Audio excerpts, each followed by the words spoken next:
Merkel Media.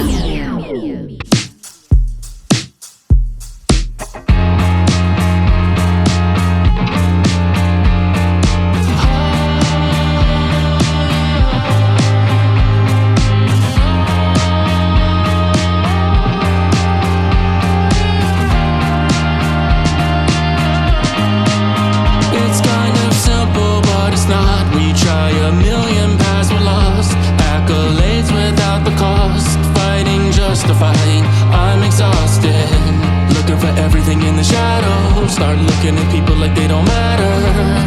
I'm waking up to the fact, more than a little bit shallow. I'm lost down this hole, but I don't wanna. I'm lost down this hole, 'cause I'm just trying to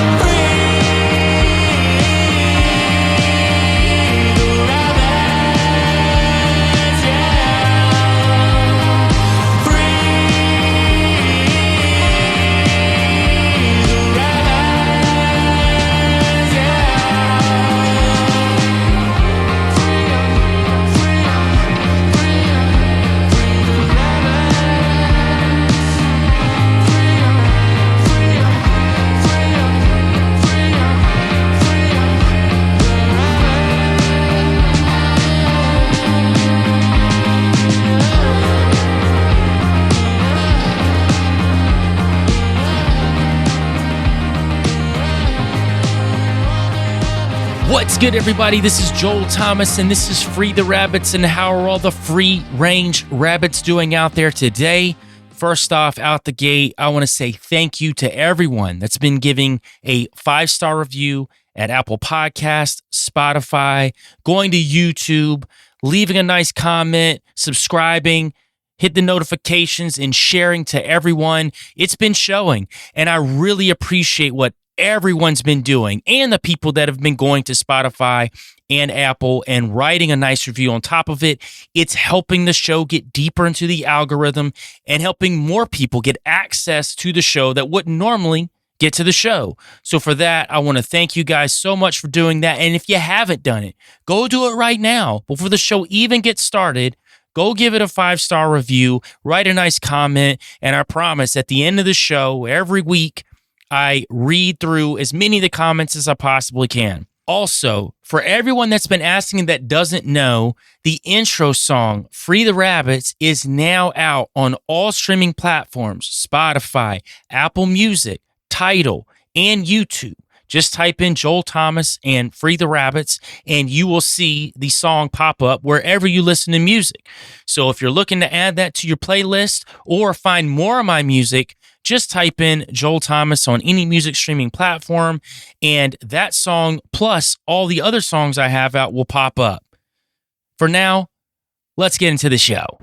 What's up, guys? I'm glad you're here, and we've got a very, very interesting topic today. But I do have a guest on, and he's a good friend of mine, and we've worked together on how much stuff over the past 2 years, a lot.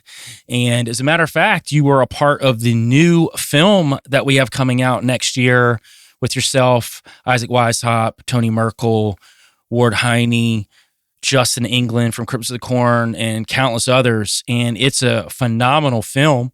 And actually, some of the topic that we'll talk about today will find its way here and there throughout the film too, but the film is called Crowley's Melonheads, Children of the Beast, and that's all I'm going to tell anybody right now.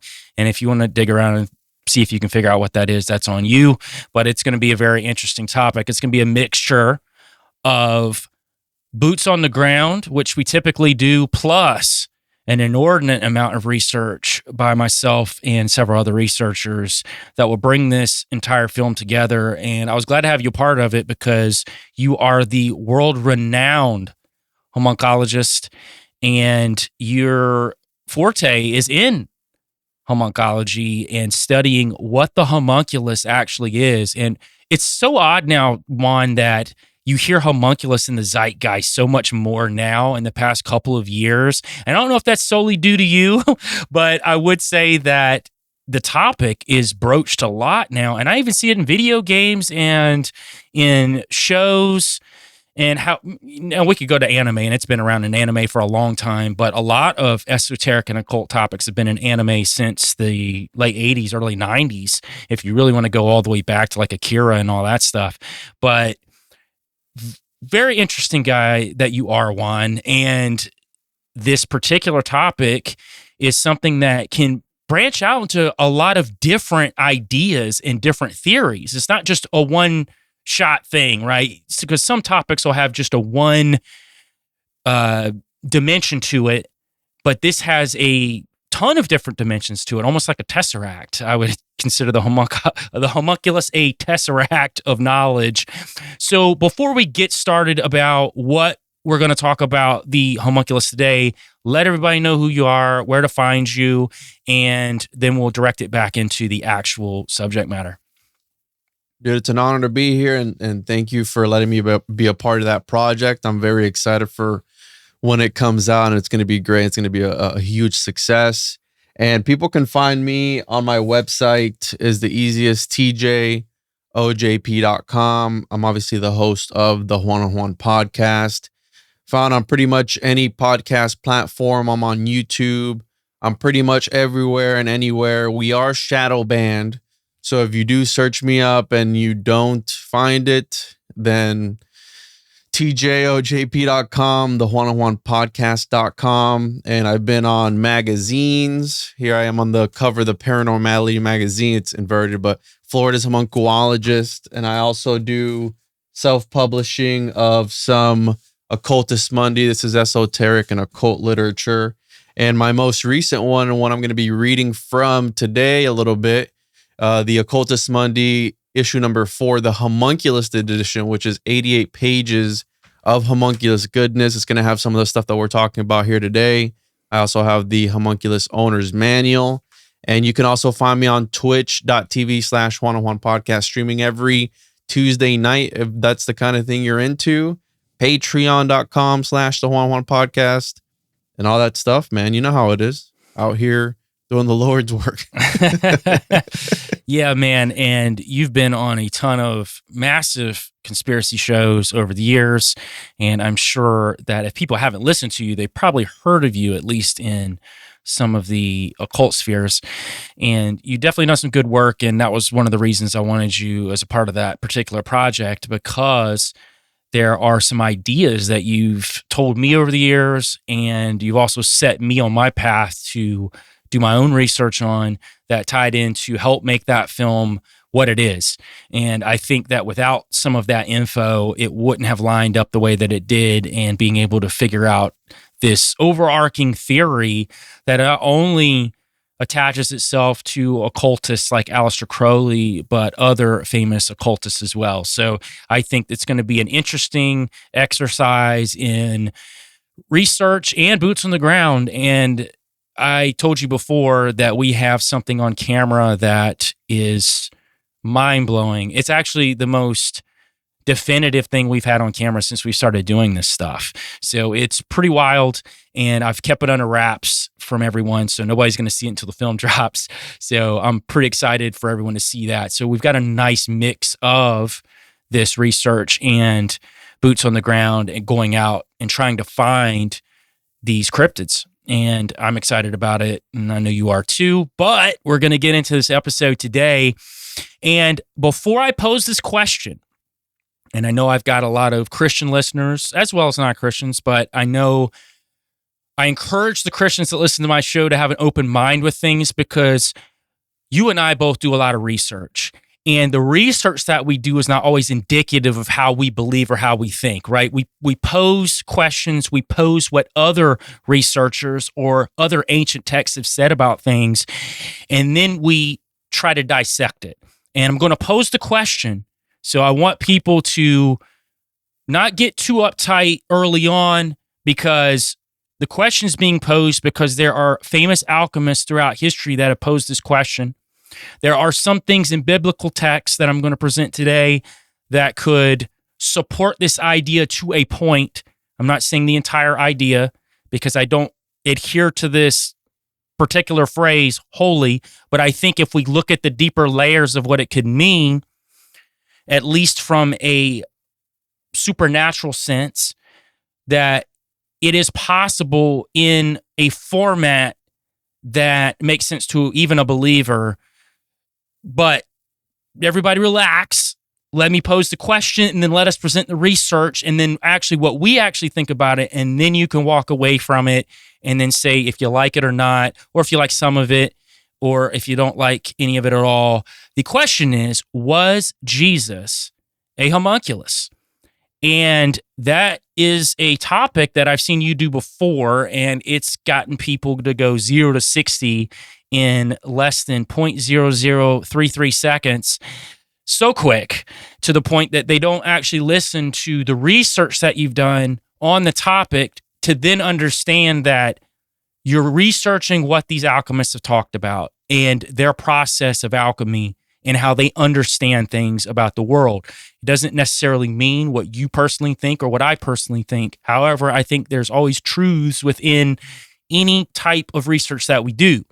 So I want people to really listen to this particular podcast, listen to the research you've done. I've got some questions I'm going to ask you and some research I've done myself just to add a few layers to what you're already going to bring.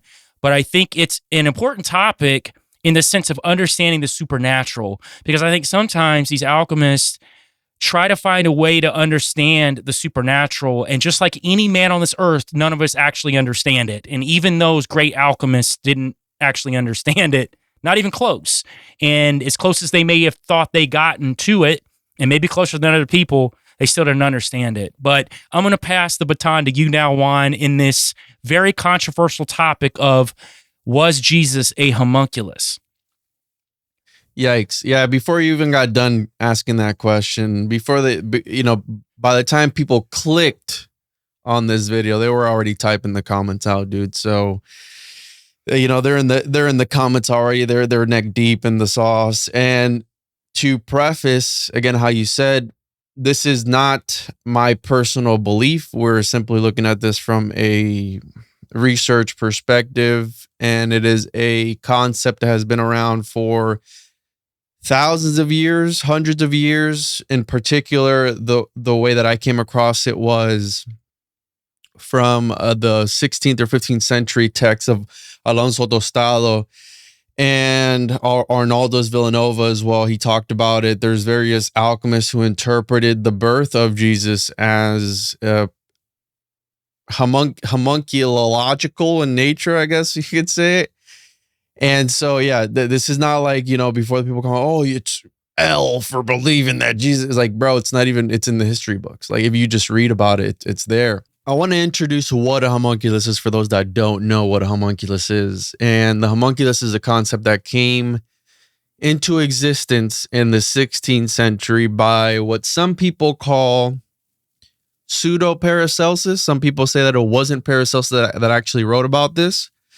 But in the Natura rerum, he wrote about this he had this weird passage. And the passage was pretty much on how to create this little artificial humanoid being. Now, you can call it an alchemical chia pet of sorts, right? Chia or something, something like that. The first one. And Paracelsus actually came up and he homunculus means little man or miniature man. Now, it's funny because I'm saying was Jesus a homunculus? In part, yes. And the yes part is in early art. Jack, pull up the picture, right? They were painting Jesus, right? The baby and Madonna picture, and Jesus in a lot of these pictures, sometimes he looks like a little miniature Joe Rogan. He is actually a miniature man with a six-pack and a little staff and a full set of hair. And the reason for this was because they believe, like, hey, if this is the Messiah, if this is the savior of humanity, let's give him some respect. Let's draw him with a little bit of wisdom. So they literally drew Jesus, they painted Jesus as a little homunculus. So he was a miniature man. Now, The alchemical homunculus, right? We have a few definitions here. A homunculus is an artificial human created by magic. A homunculus does the bidding of its creator.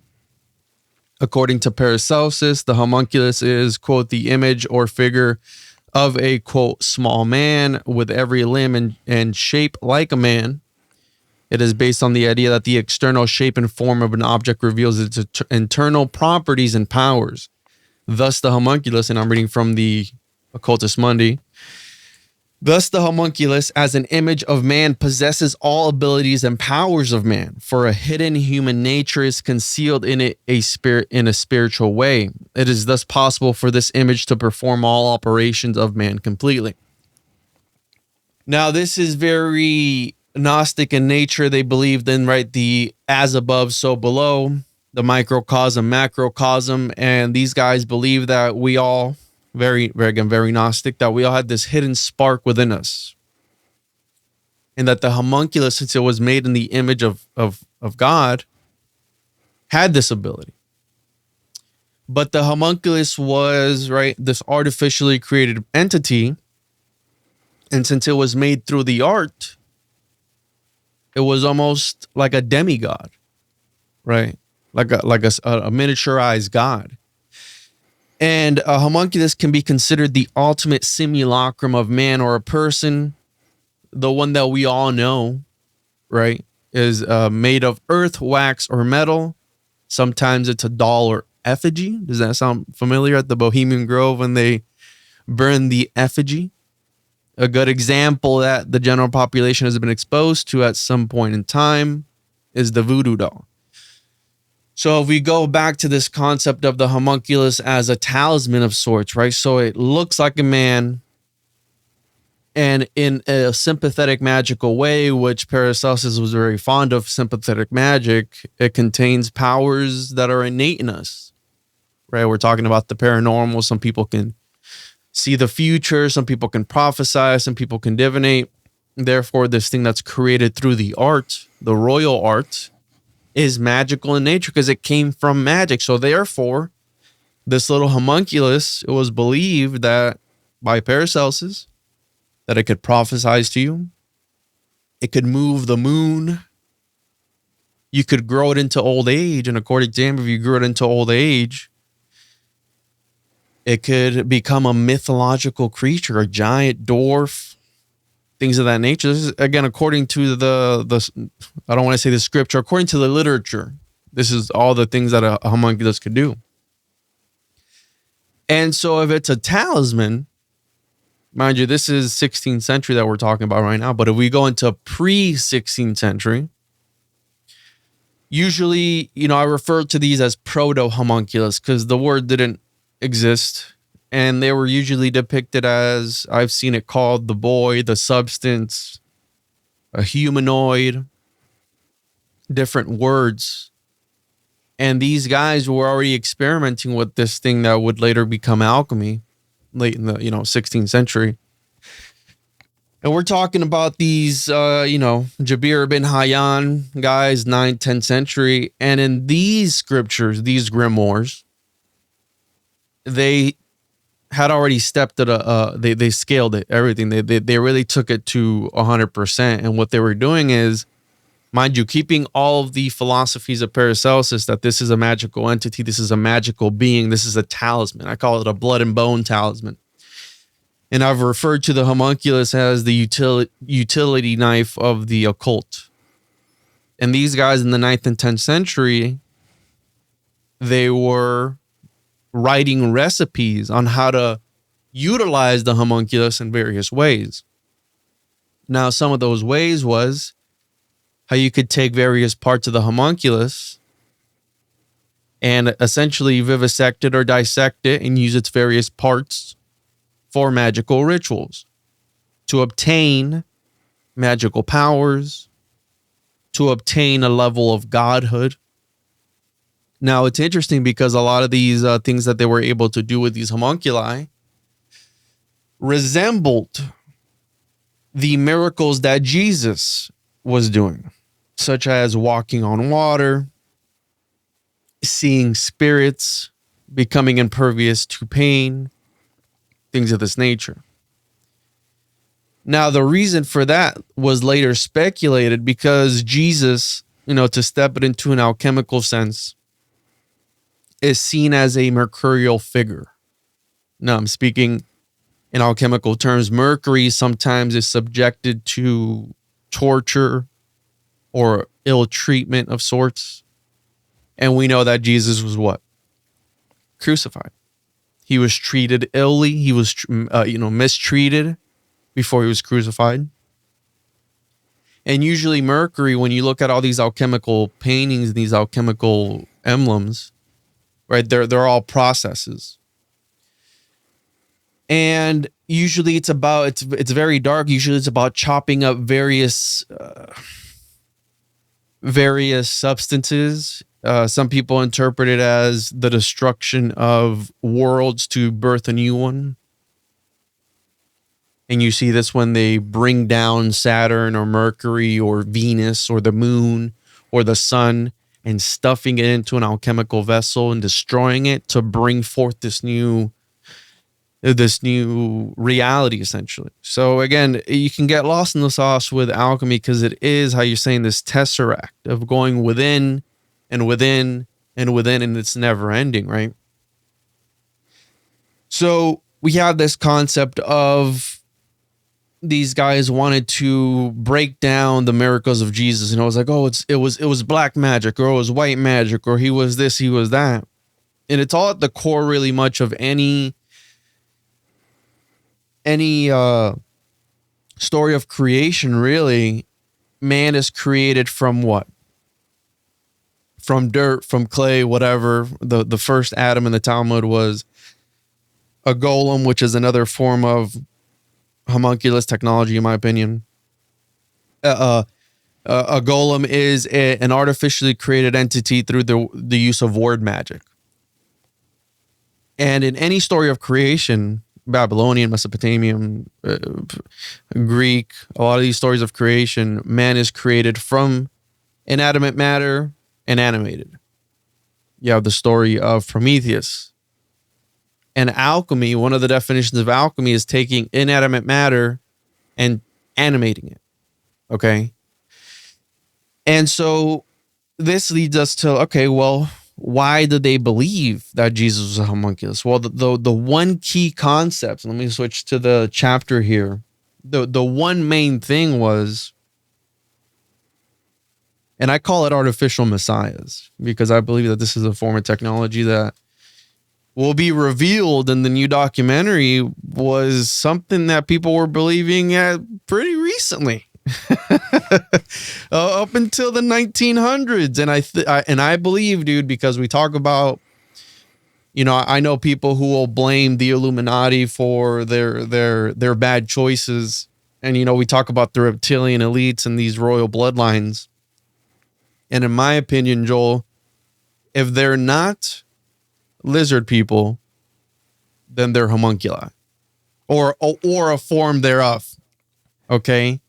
And the reason I say that is because this technology has evolved, right? With the introduction of chaos magic, which is a very powerful form of magic, it throws out the ceremonial stuff. It throws out all the mumbo jumbo of dressing up in a robe and doing all this stuff. And all you need is belief, intention, and will. And as long as you have those, anything is possible. Now, for those who are quick to discredit and to throwing away the homunculus with the bathwater, if you will, if they're quick to throw away and disregard the occult, well, really quickly, take out a dollar bill. What are all these symbols doing on your dollar bill? What were all the founding fathers a part of? Well, secret societies, a lot of them. And a lot of them can be traced back to alchemy. Freemasonry is linked to Solomon. Solomon was what? Probably one of the greatest alchemists in the history of all time. Right? So for those like, oh, this is mumbo jumbo. No, it's fine, because the founding fathers of this kind, look at Assassin's Creed, bro. It's, speaking of video games, I just recently finished playing Warhammer 40K. They have a they call it a homunculi in the 40K universe, whereas these distorted alchemical creations. And so, again, this belief has been around for a while, and I think it's still going on, a form of it. And so, when it was introduced to me, this idea of this artificial Messiah, and we know that throughout, and I'm going to be coming up with, I have a slideshow with examples of all these messiahs or these deity figures that were born from a miraculous conception. Now, I'm not saying that just because they're born miraculously that they equal homunculus. No, but we're going to get there because we know that this is Nephilim technology. I got a couple things. Before you jump in on some of the stuff you already said. And oddly enough, I was already down some of the rabbit holes of specifically the golem. And you were talking about Adam, and especially when you're looking at some of the Kabbalah and what they considered Adam to be.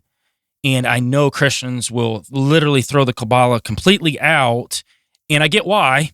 And I'm not saying that it's a great thing as a whole, but I, like you, like to study everything. And I like to understand exactly what's going on. And to do that, you have to look at several different points of view.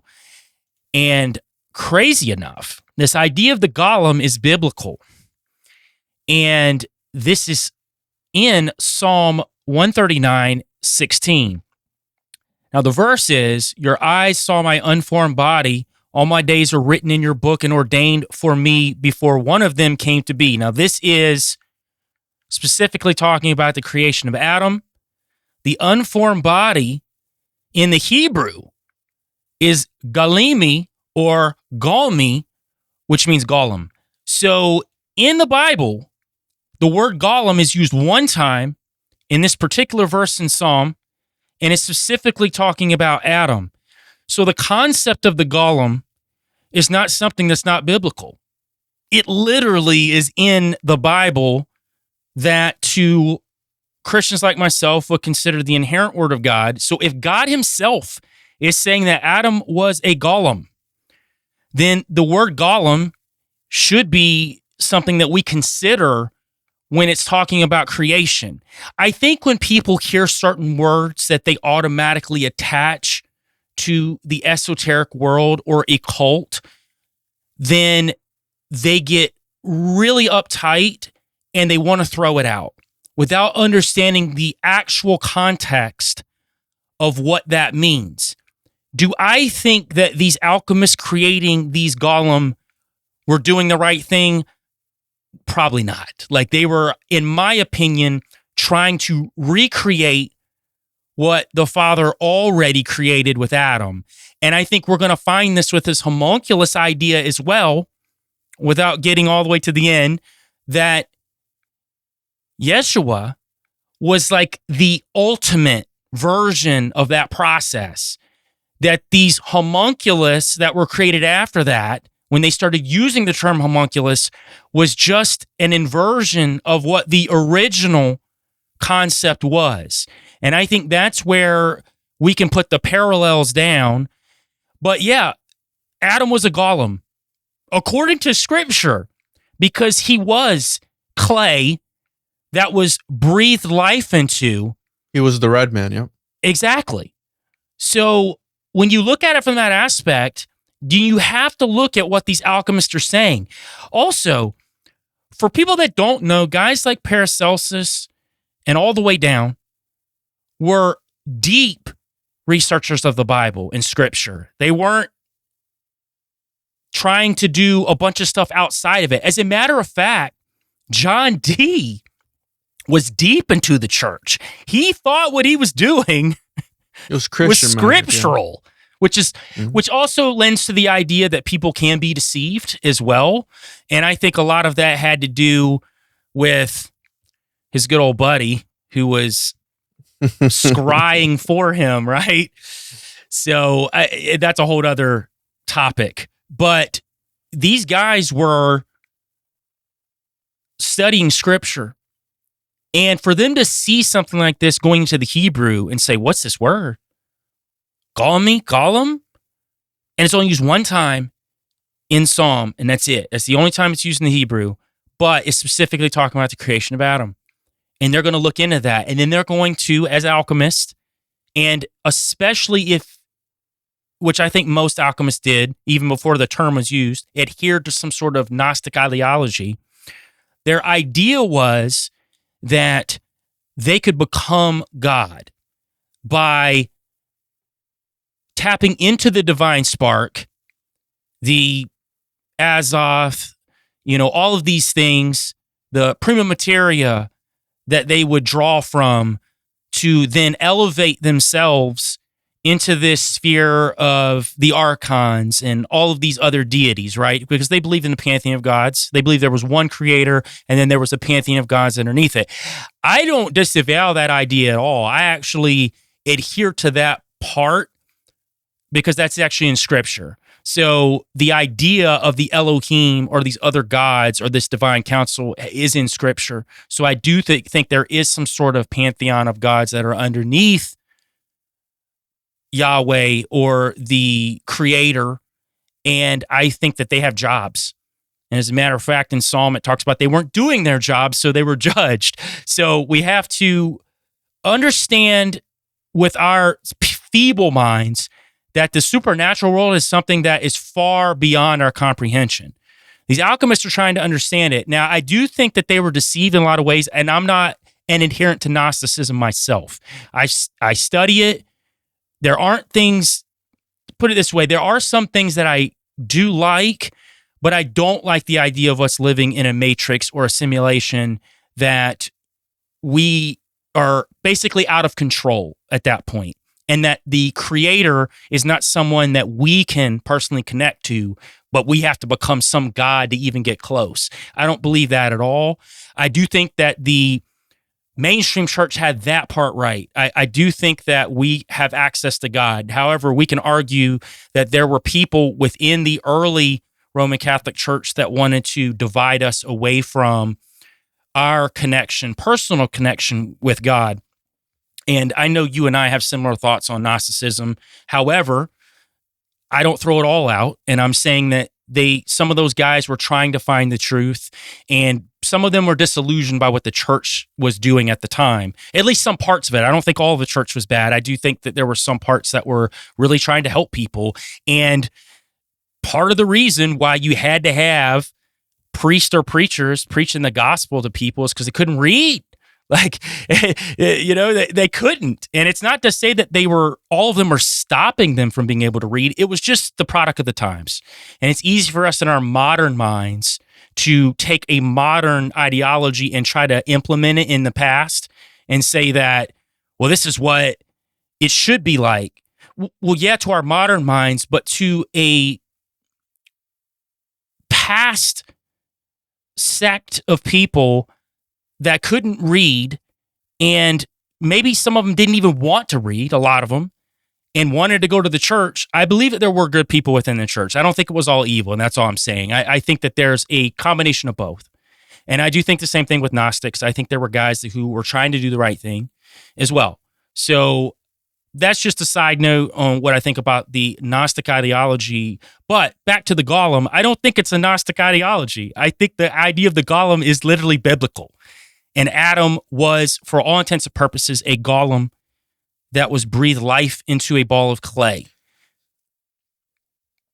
I have a massive presentation that I've been putting together for, I think, over a year now, a year and a half. And it's got to do with what I believe to be a super esoteric cosmic war, and one of the lesser known occult symbols, which is the palm tree.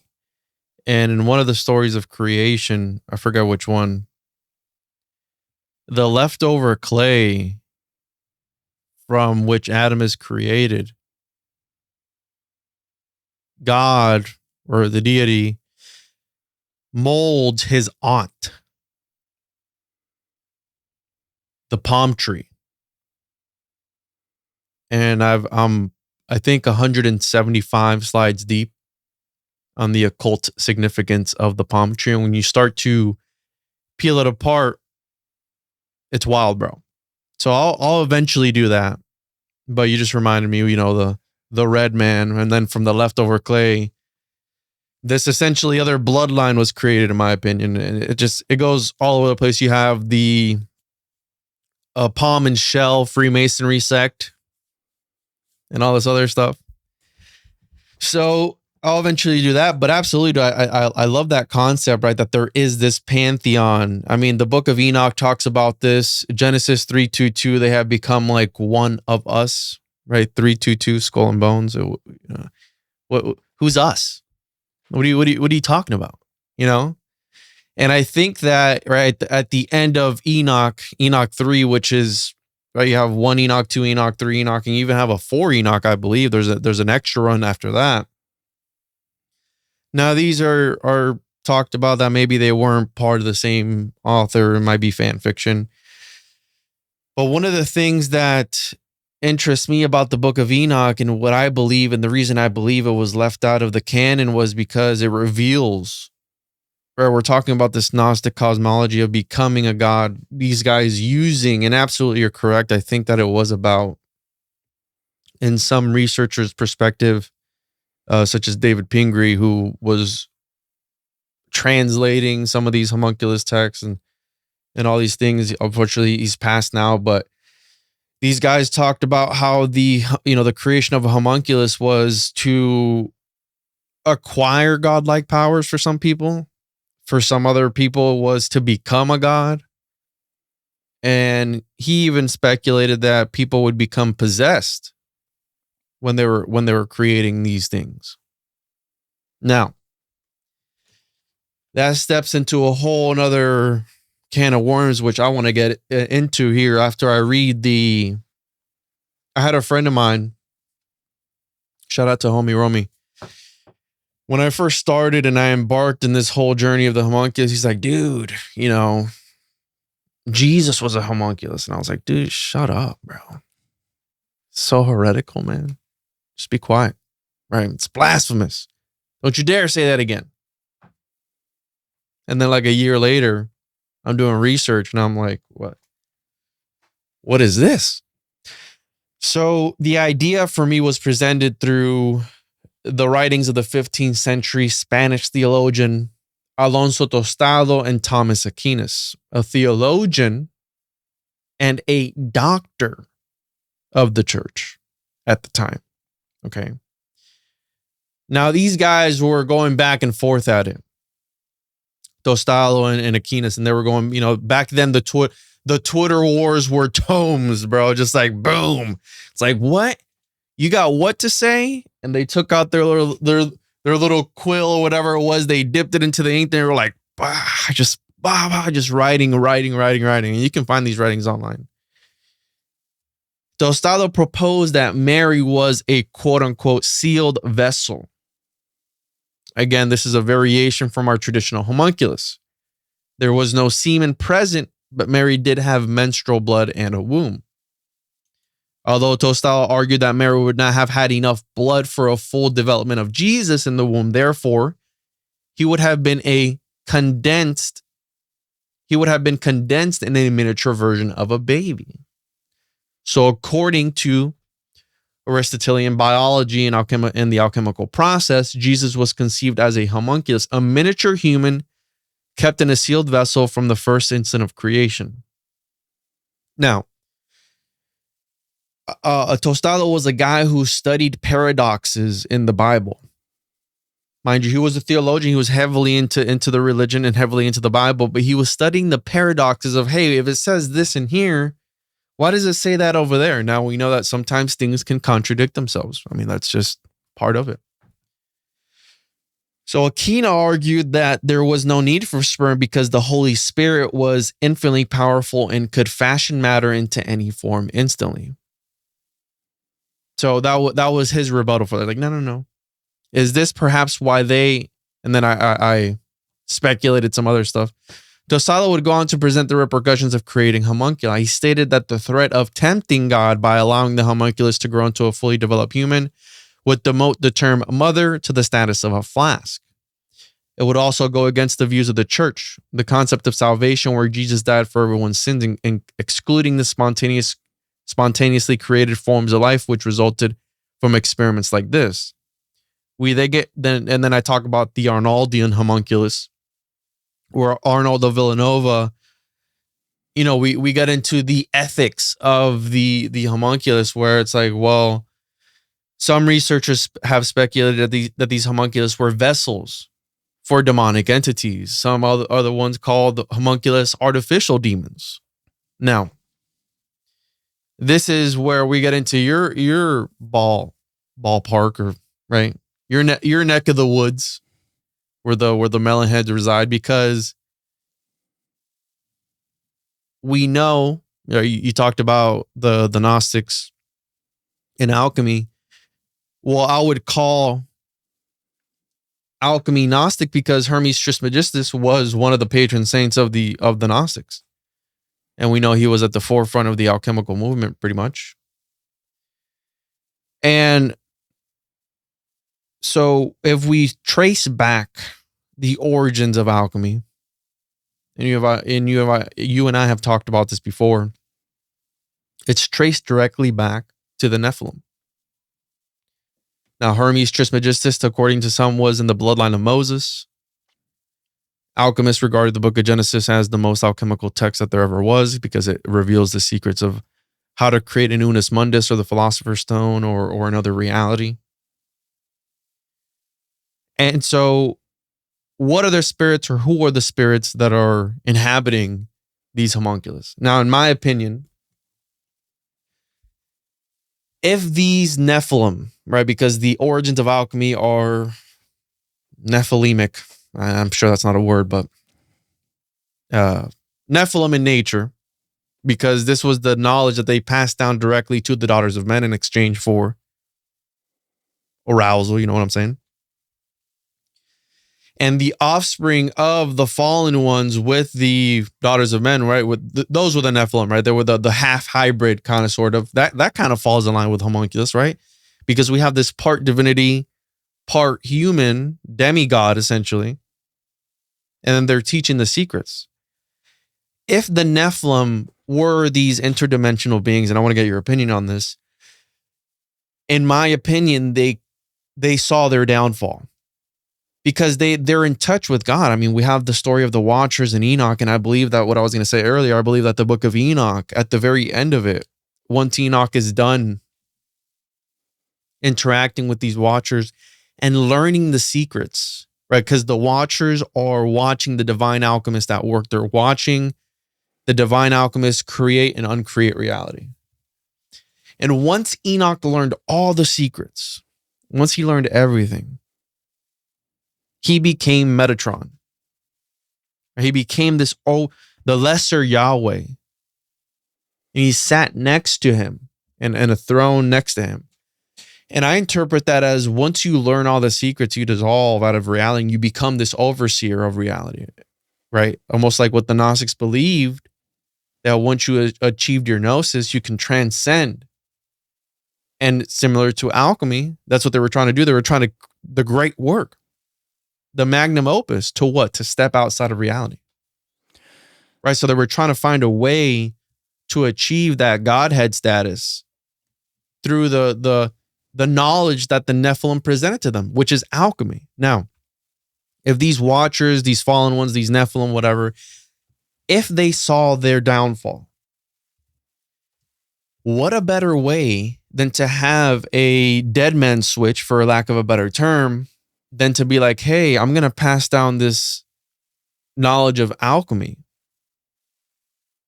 that is knowledge directly from us, this supernatural, interdimensional thing. And within that knowledge, you can just so happen to create vessels for us to later come down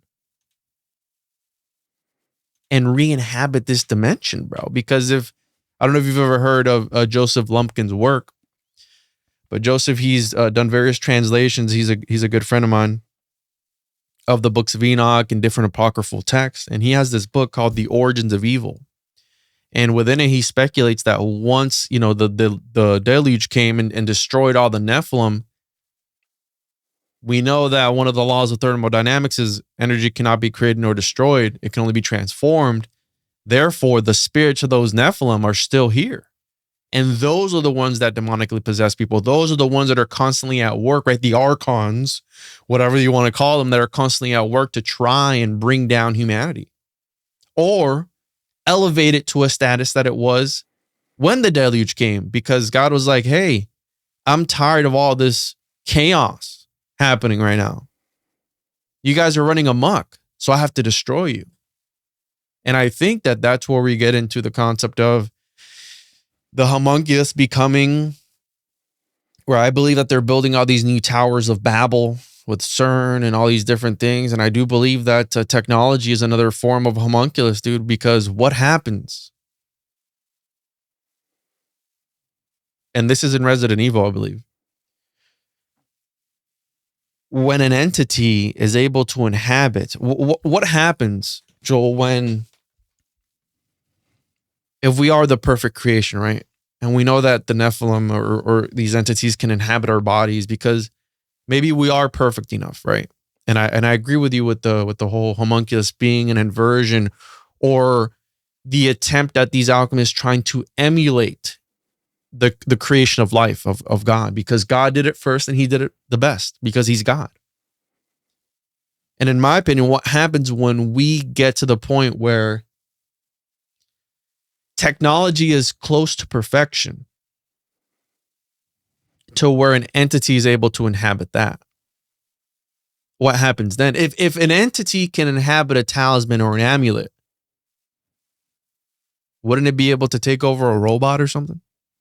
Right? Demonically possess a robot to start doing stuff? I mean, that's very much a possibility in my opinion. Robots are made of crystals and metals and things of that nature. And we've covered the occult origins of technology and how these boards look like what John Dee was using for the communication of angels. Spoiler alert, there weren't angels. Yeah. And you just said a lot right there, and I'm going to touch on some of it because you were asking about what I thought.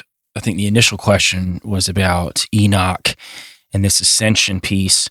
So when it comes to the books of Enoch, I adhere more to the first book, and I'll say that in my research, the first book is what a lot of people think should be in the canonical Bible. I am not in that camp, but I'm not saying that it doesn't have a ton of weight to it. There are just some disparities in that book that don't line up with certain things biblically to me. I'm not going to argue with people, though, over if they think it should be in there or not, because the stuff that they like out of it, I like too. So what you're talking... It's a wild book, bro. It's a wild book. Now, when you get to like Enoch 2, Enoch 3, and Enoch 2 is the one where Enoch transcends to Metatron, these are considered to be, even mainstream researchers, to be Gnostic texts. As a matter of fact, the second book of Enoch is attributed to an unidentified Jewish sect. So they don't even know who exactly wrote it, but it came out long after the first book was supposedly written. And no one that I know who does any research, even if they want to dispel the Bible, adheres to that book being written by the original Enoch. And I have questions about the original Enoch writing the first book wholly. I think some of it, I used to say no, none of it, but I think there are portions of it I think were, just in my opinion, and I think there are other portions that I like to attribute to what I call the evil Enoch, which was the first Enoch, which was the son of Cain. And we can tie that back into Thoth, and that's a whole nother episode. And as a matter of fact, I just did an episode called Old Earth, the King's List, where I broke down the original kings before the deluge and how that deluge is not the same deluge as in the Bible. It was a deluge before that. And it's a very interesting concept. But as far as Enoch goes, I like a lot of it. And I just wanted to preface that and what I think. Now, what you're specifically talking about is in Enoch 16. And there are 5 verses. And this is where people get the idea of these Nephilim entities needing host bodies. Because there are some verses in the Bible, and I've spoken about them before on here, and really to understand how that works is to really break down the Hebrew. But the first book of Enoch breaks it down to, even in the English translation, is pretty evident what it means. And I'll read those 5 verses now, just so people have an idea of what that means. But 16:1, and as to the death of the giants, whosoever their spirits depart from their bodies, let their flesh, that which is perishable, be without judgment. Thus shall they perish until the day of the great consummation of the great world. A destruction shall take place of the watchers and the impious. And now to the watchers who have sent you to pray for them, who in the beginning were in heaven. In heaven have you been, secret things, however, have not been manifested to you, yet have you known a reprobated mystery. Reprobated mystery. So what kind of mysteries are these angelic beings giving to man? This goes into the creation of the homunculus, into the creation of the golem, vast amounts of technology that we don't understand now, how these megaliths and the Great Pyramid was built, and all of these things that we are trying to wrap our minds around. This is these reprobated mysteries. 16:4, and this you have related to women in the hardness of your heart, and by that mystery have women and mankind multiplied evils upon the earth. Say to them, never, therefore, shall you obtain peace. So that last 16:5 says, say to them, that's speaking to the Nephilim, never, therefore, shall you obtain peace. So their spirits do not have peace, and they need a host body or some sort of host something. You were talking about actual technology that we would understand as technology as far as AI, robotics, and the like. I think that these spirits, who are the dead Nephilim spirits of this evil portion of Nephilim, and people know how I feel about Nephilim as a whole. I don't think they were all bad. I think some of them were redeemed. But the ones that decided to continue to follow what their fathers wanted them to follow, that their spirits are looking for host bodies. They still adhere to these fallen entities as their fathers, even in the spirit form, but they need something to be able to manifest physically here. And I think that's where these homunculus come into play. Now, I want to preface that with, I do not think that Jesus Christ, Yeshua, was a homunculus that a Nephilim was trying to come inside. A wild thing, yeah. And I just know I have to say that because there are people that will think that because when we say or ask the question that these alchemists asked, was Jesus a homunculus? We're not suggesting that. What we are saying is the process of what these alchemists are trying to do with the homunculus later, that this process, the divine process of Yahweh, when he, like you said, the Holy Spirit created Yeshua inside of Mary, this virgin birth, that when that happened, that process would be considered to the alchemist an homunculus process. They were trying to mimic it by creating these homunculus. They never could get it quite right. And obviously, they're just creating host bodies, in my opinion, for some of these entities to enter. So, because remember, Joel, sorry to cut you off. What I mentioned earlier, some researchers have speculated that, right? We have the archetype of the mad scientist. What drives a mad scientist? Have you ever thought to think maybe the mad scientist was possessed?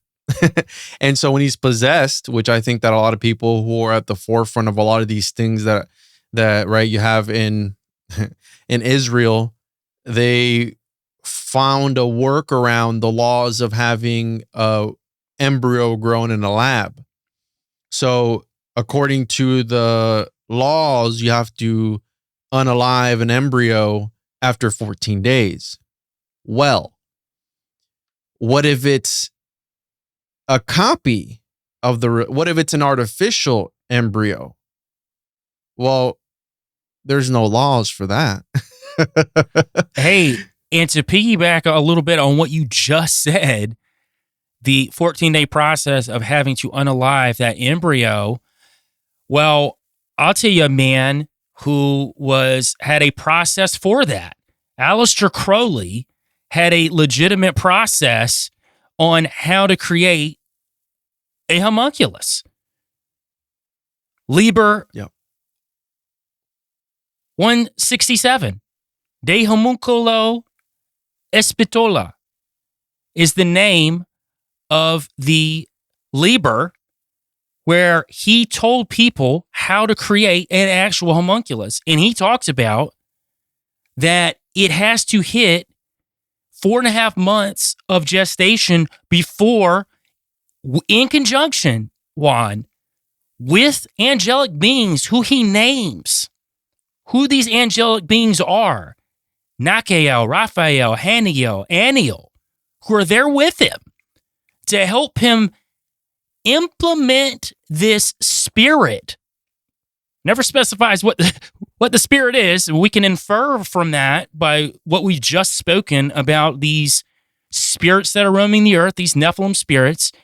He's imbuing this homunculus at 4.5 months of gestation with this spirit in conjunction with angelic beings. I think as a total, he names off 6 or 7 angelic beings that are with him. Why do you think that is, Joel? Why do you, because, right, angels are supposed to serve God, but then we have these occultists, and not just Crowley. I mean, pretty much all John Dee talked about, Gabriel, all he was talking to them, essentially.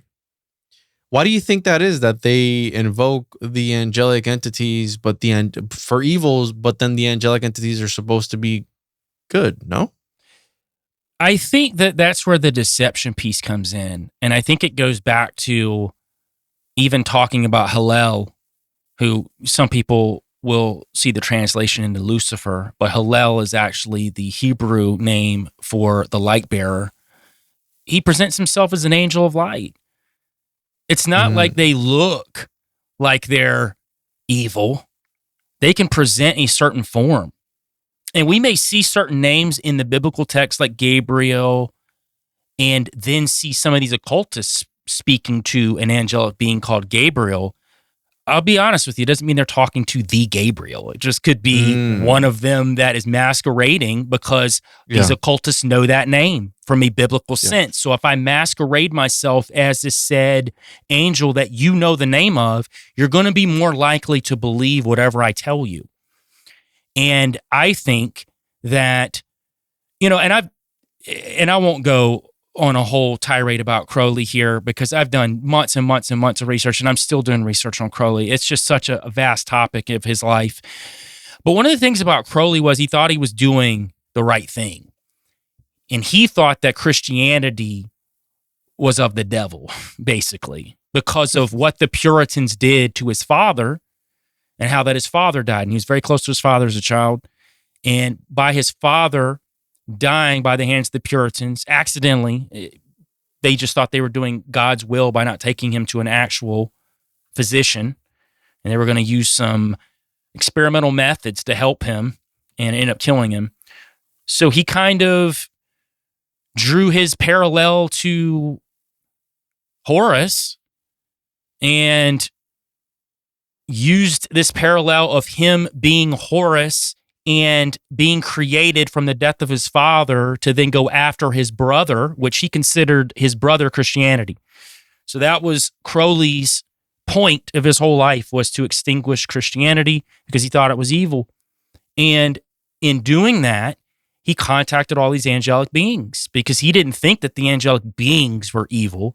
He just thought that there was a twisted sense of duality going on, the cosmic battle of good and evil behind the scenes. And he thought that what was evil was actually good. The whole inversion thing, the idea of Baphomet, which he actually called redemption himself. Through sin. Yeah. Correct.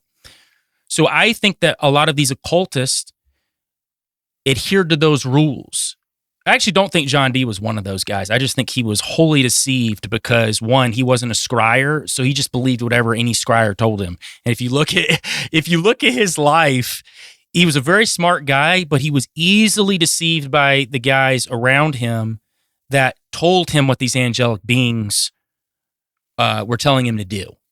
Some people think it was the other way around, bro. Really? Some people think that Dee was the mastermind. He was actually the one pushing Kelly to continue when Kelly didn't want to, and Kelly continued because he had to help his family out with the money and all this other stuff. And some people speculate that Dee was actually the bad one, mistreating and abusing of Kelly by making them scry for 12 hours straight a day and pray. So that's interesting. I hadn't really thought about that. And it's funny, maybe that was because he comes off as this, oh, poor John Dee. They made him do all these things. But what if he was possessed, bro? Back again to this concept of like that unquenchable thirst for that Faustian complex that we all have. I mean, that we all want to know where the world came from. We all want to know how the universe was created. We all want to know about the Nephilim. What was it? And this dude was going to any length possible because the angels kept saying like, hey, if you do this one more thing, he was playing a real life MMORPG, bro, because at one point the angels were like, get us dirt from these 10 different areas and bring it to and I promise you, once you bring that, we're going to reveal the secrets of reality. And Dee was like, go get this, get that. And it just kept going and going and going and going. And we know how it ended. What about this idea? What about this idea about Dee? And it just struck me. What if it is what you say and it's what I say at the same time? We talk about MK Ultra and split personalities and possession. What if he believed himself to be doing right, and maybe he was in some context, but in the possession piece of it, he became this evil mastermind. And because of this split personality, he never knew what the other personality was actually doing. It's a thought. Bro, he might have been possessed. I mean, we know that there is the evidence that Dee had some of the famous grimoires on how to create homunculus. He had 2 copies of the Liber Vitae, which is an extensive grimoire on how to use these homunculus for power. He had the largest library of Europe at the time. What if, dude, I'll put this out there, because one of the books that he asked, I forgot which angel he asked, it doesn't matter. He asked one of the angels, he had this book, the Book of Soiga. And he had this book and he didn't know if it was real or not. And it's a book of like full of tables and stuff like that. And allegedly the angel told him, the copy you have is authentic. And this is why I think that books are a portal to other dimensions and a way to also get infected by these informational entities. And I think that's why the Gnostics were taken out, because they had come into contact with this informational entity, this informational parasite, and they were doomed, right? Because that set them on this quest that you're never able to find the end of. Because at the end of the tunnel, it's God. That's what a lot of conspiracy theorists don't want to admit. Like at the end of all the conspiracies, bro, at the end of all the rabbit holes, it leads you back to one place. God. But hey, God, Jesus isn't cool, right? So people don't want to talk about that. It's not cool enough. But I believe that, right, he had the largest library of all time, and he maybe came into contact with some information. But this Book of Soiga, allegedly, the angel told him that that there was only one other angel that could read it. Again, I could be getting this mixed up because it's a bunch of information. But essentially, if you were to speak the words within those books, it would bring forth the apocalypse. And according to this angel, John Dee had an authentic copy of it. I believe it was written by Adam or Enoch, one of these biblical patriarchs, some far down the road or down the line, the lineage. And if you could utter the words and decipher this text, you would bring forth Ragnarok or the apocalypse or the end of the world as we knew it, So I think books, bro. I think it's all at the books. It's all in the books. And I think that that's always been my biggest pushback on people who believe wholly everything that comes out of the Sumerian text, the Ugarit, as being the oldest known text. And I always push back and say known, because I believe there are a lot of texts that are much older that we do not know about, that are hidden away in places like the Vatican or with certain elite families. And possibly, and I want to throw this out there too, because I'm not a doom and gloomer on this show, I believe that there are Christians who are preserving certain texts too behind the scenes. And I would say that there would be, in my opinion, considered double agents on the side of Christianity who is also fighting back against this idea of globalism and these elite families. I don't think that we have to be so doomer mentality if we are Christians or if we have a belief in God, because that should override all of it. So if he's in control, why wouldn't he also have people who work for him who are just as smart and who are there to preserve things as well? And I think there could be text out there that would prove certain things that you and I talk about all the time, for sure. But we don't have those. And I think it's tough to say where they're at, but I don't want to just throw it all in a lump and say it's just all these evil guys trying to hide it either. So it just becomes so exhausting when we think that everything's evil and everything is being manipulated just by evil. Well, where's good at that point? Where is it? I'm open to the idea of the apocalypse and when that's actually going to happen and all these things, but it doesn't mean it's happening tomorrow. And if it is, I think that we just need to live our lives fully. But in thinking back to ancient text, you were talking about, I was talking about evil Enoch, and I've done some research as of recent about the Emerald Tablets and how they were passed to the evil Enoch and how Enoch hid them away. And that's how Hermes Trismegistus found them later in the pyramid. And when Egyptian culture rose to the heights that it was at, and even spread into the Americas. And I just did an episode on that too. So that's very interesting stuff. But back to this homunculus, I want to jump now. Let me add something really quick. Yeah. Joel, before you move on Crowley, I think it's an interesting connection and I think it's valid in kind of confirming, right? So we knew that you brought up Liber 167 and 168, the homunculo, you know which one. Mm-hmm. And 167. Yeah, 167. It's interesting because we know Crowley was the heir to a business. And it was his father's brewing company. And what's interesting about the brewing process and the creation of wine and spirits and all these other things is that it's very alchemical in nature.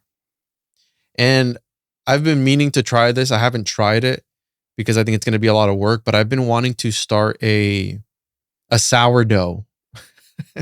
And I don't know if you've seen the sourdoughs, but I've compared the creation of sourdough because again, it's about the fermentation process, similar to the yeast and the beer and all that stuff.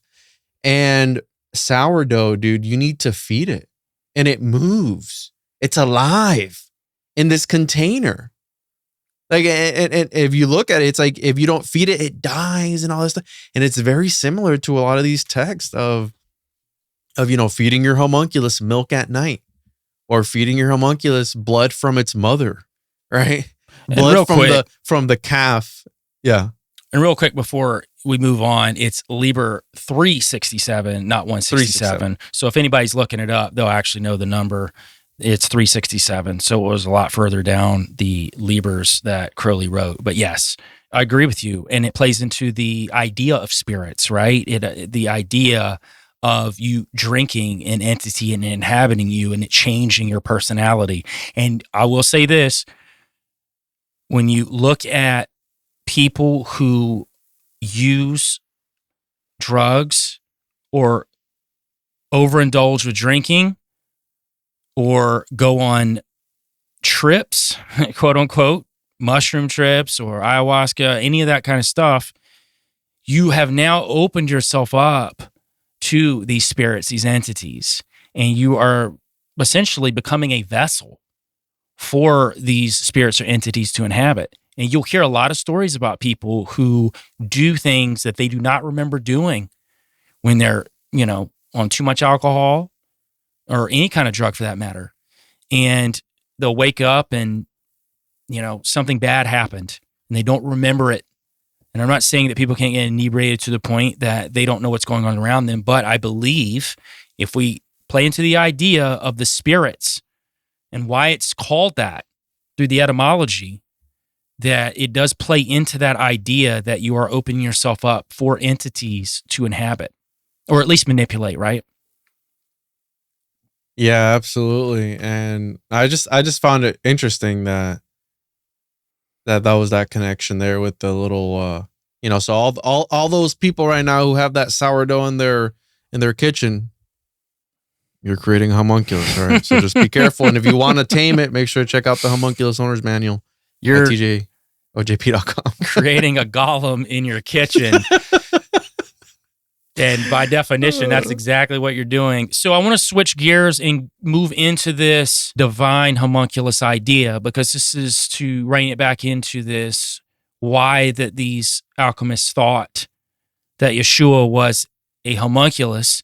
And there are many stories throughout history of either virgin births or gods creating gods, or even men being created that weren't demigods or the like, but were created by a divine process.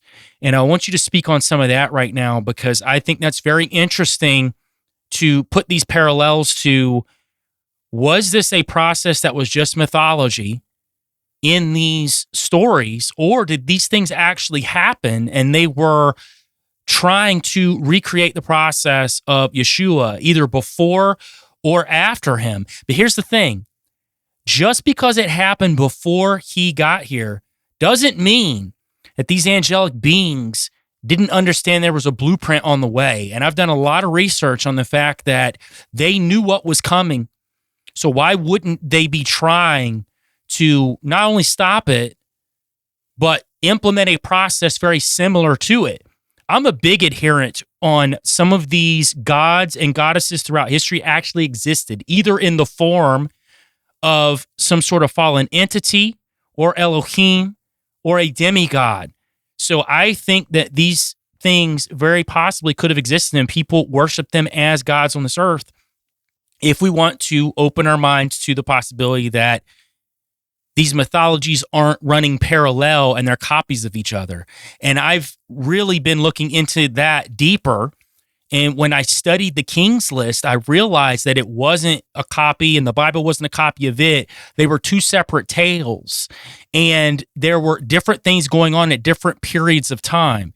So I think this is very true with what you're about to break down too. And we'll sift through it, but I definitely want you to kick this off because you got some good info here. Dude, this is why you and I can't do podcasts, because there's so much stuff that we can just go off on. Really quickly though, but what if this is just evidence of, or because we know that we have the AD and BC system, right? Before Christ, after dead, right? After Christ. What if with the crucifixion of Christ, it was to steer us into a certain timeline, right? And these evidence, because everyone, and I'm going to go down the list of all these artificial messiahs, what I call artificial messiahs. Again, this form of homunc and the possibility that, and this isn't to disprove Christianity in any sort of way. I'm just looking at mythology and ancient history, but how you're saying that these things were all, all these deluges of all these myths, that's what's in Genesis. Well, what if each deluge was its own deluge and it was just different stories of something similar? Because how you're saying, and maybe that proves multiverse, the alternate dimensions, whatever, and somehow, some way, people got knowledge of it and they wrote it down. Because how you're saying, absolutely, dude. I think that a lot of these gods were possessing, we know the Mesopotamians, the Sumerians, and the Egyptians were invoking deities into statues and animating them so that they would prophesize and divinate towards them. We know that. There's writings about the opening of the mouth ceremony. There's another one that the Mesopotamians called it. I forgot what else. Something similar to the Egyptians, right? So, yeah, I think that they did exist, and that plays directly into the homunculus, bringing down this elemental entity, this celestial deity into the vessel, which is a human, and having them live through that human. That's what Crowley was trying to do. They were trying to invoke the Whore of Babylon into into a person, so they would emanate and radiate. And he says it'll be born like a regular baby, except it'll have the essence of. And one of the key things that he says in that text, 367, it needs to be in a secluded area where no rational spirit or something like that wanders in the desert. Well, we know what's in the desert. The jinn live in the desert, right? We know that. I believe it's called the desert's like the house of Satan or something. I've heard it called, or the palace of Satan.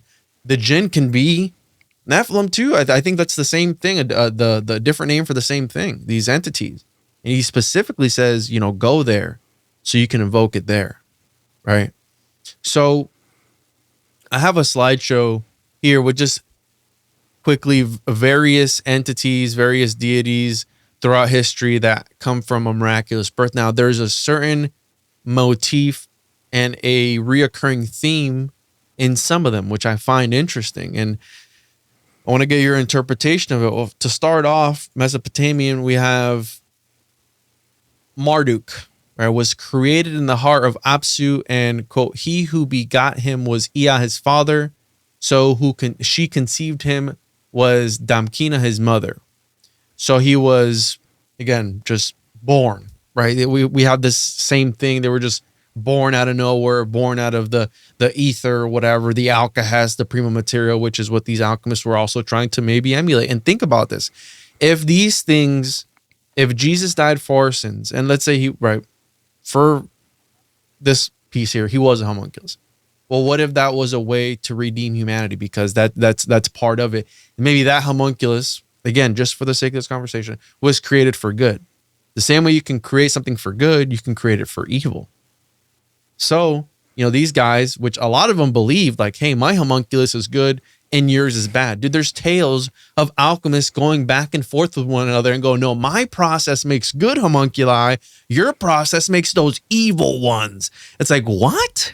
What are you saying now, dude?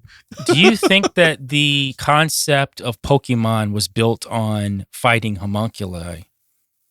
Dude, I've gone down that rabbit hole of trying to find this occult connection with Pokemon, and I wasn't able to find one. But if you think about the elemental aspect of it, I mean, it could. We don't know what these guys are doing behind closed doors or what their intent was, but I've tried to find that connection of the Pokemon, and I haven't been able. But guess what, dude? I'll make my own, homuncumons, right? And just battle. Gotta catch them all. I got the Sumerian homunculus, got the Mesopotamian homunculi, got all these homunculi. Check out my homuncudex and just whip it out, and it's just a bunch of homunculus.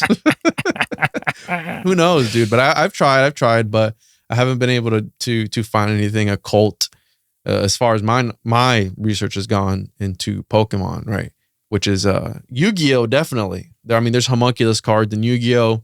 Yu-Gi-Oh! is super dark and occult. So we have Marduk, we have Teshub, which is Hittite. The god Anu was overthrown by his cupbearer Kumarbi. Anu attempted to flee, but Kumarbi bit off Anu's genitals, swallowed them, and banished him to the underworld. As a consequence of swallowing Anu's genitals, Kumarbi became impregnated with Anu's son Teshub and 4 other offspring. And then I put a little footnote here. Men have always been able to get pregnant. Take that, society. All right. I got stories going back to 2600 BCE of dudes impregnating themselves. Now, if it was for real or not, we don't ever know. But again, back again to this inversion. We have all these stories, which is sometimes the men are the ones that we'll get into, right? Greco-Roman mythology, where it was a man who birthed these entities into existence. Absolutely. And I think that is what is trying to be emulated now, at least in society, on that concept of this stuff has been done for centuries in different formats. Homunculizing society, alchemizing reality. Absolutely. Really good way of putting that.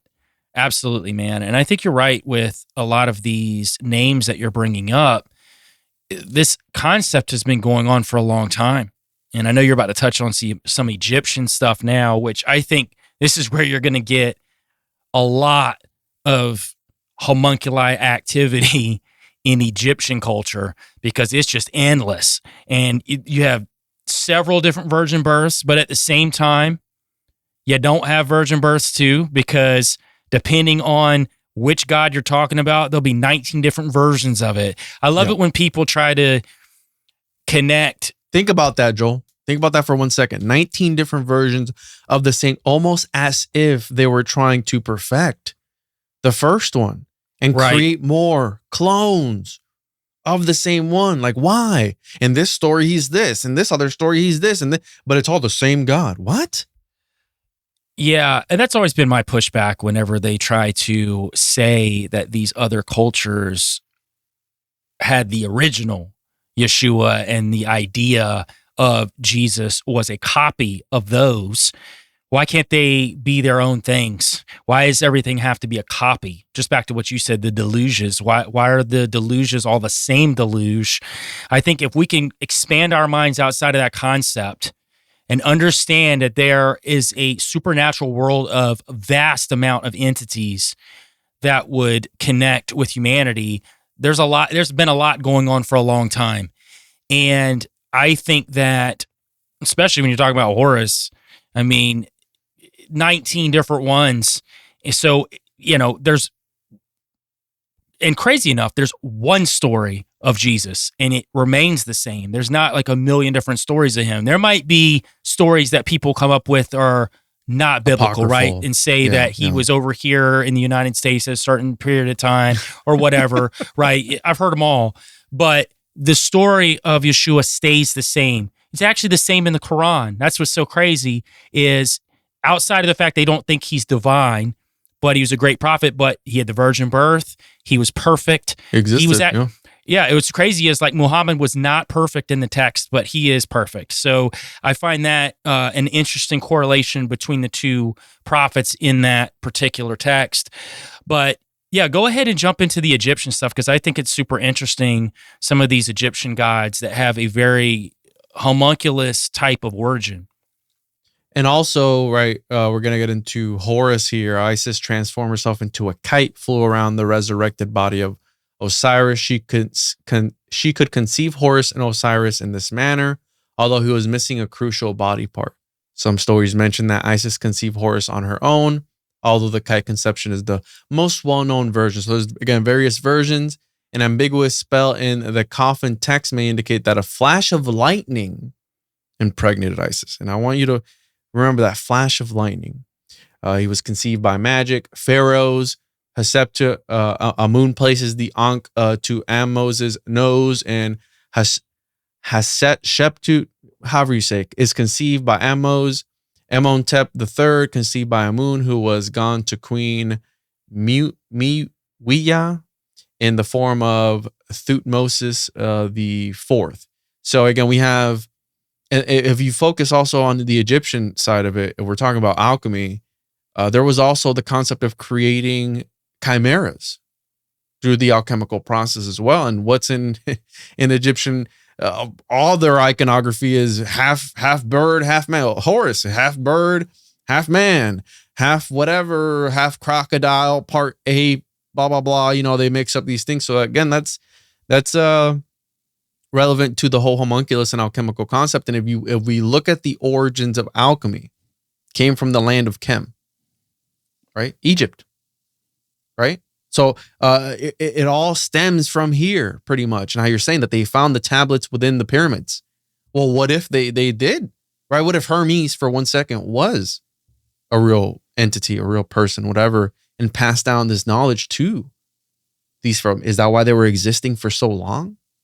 Is that why they were, they had come up with the alchemical secrets? The Emerald tablets allegedly had all the knowledge of the universe inscribed in them. So we have Judaism. Isaac, Sarah was infertile, but a miracle was vouchsafed to her.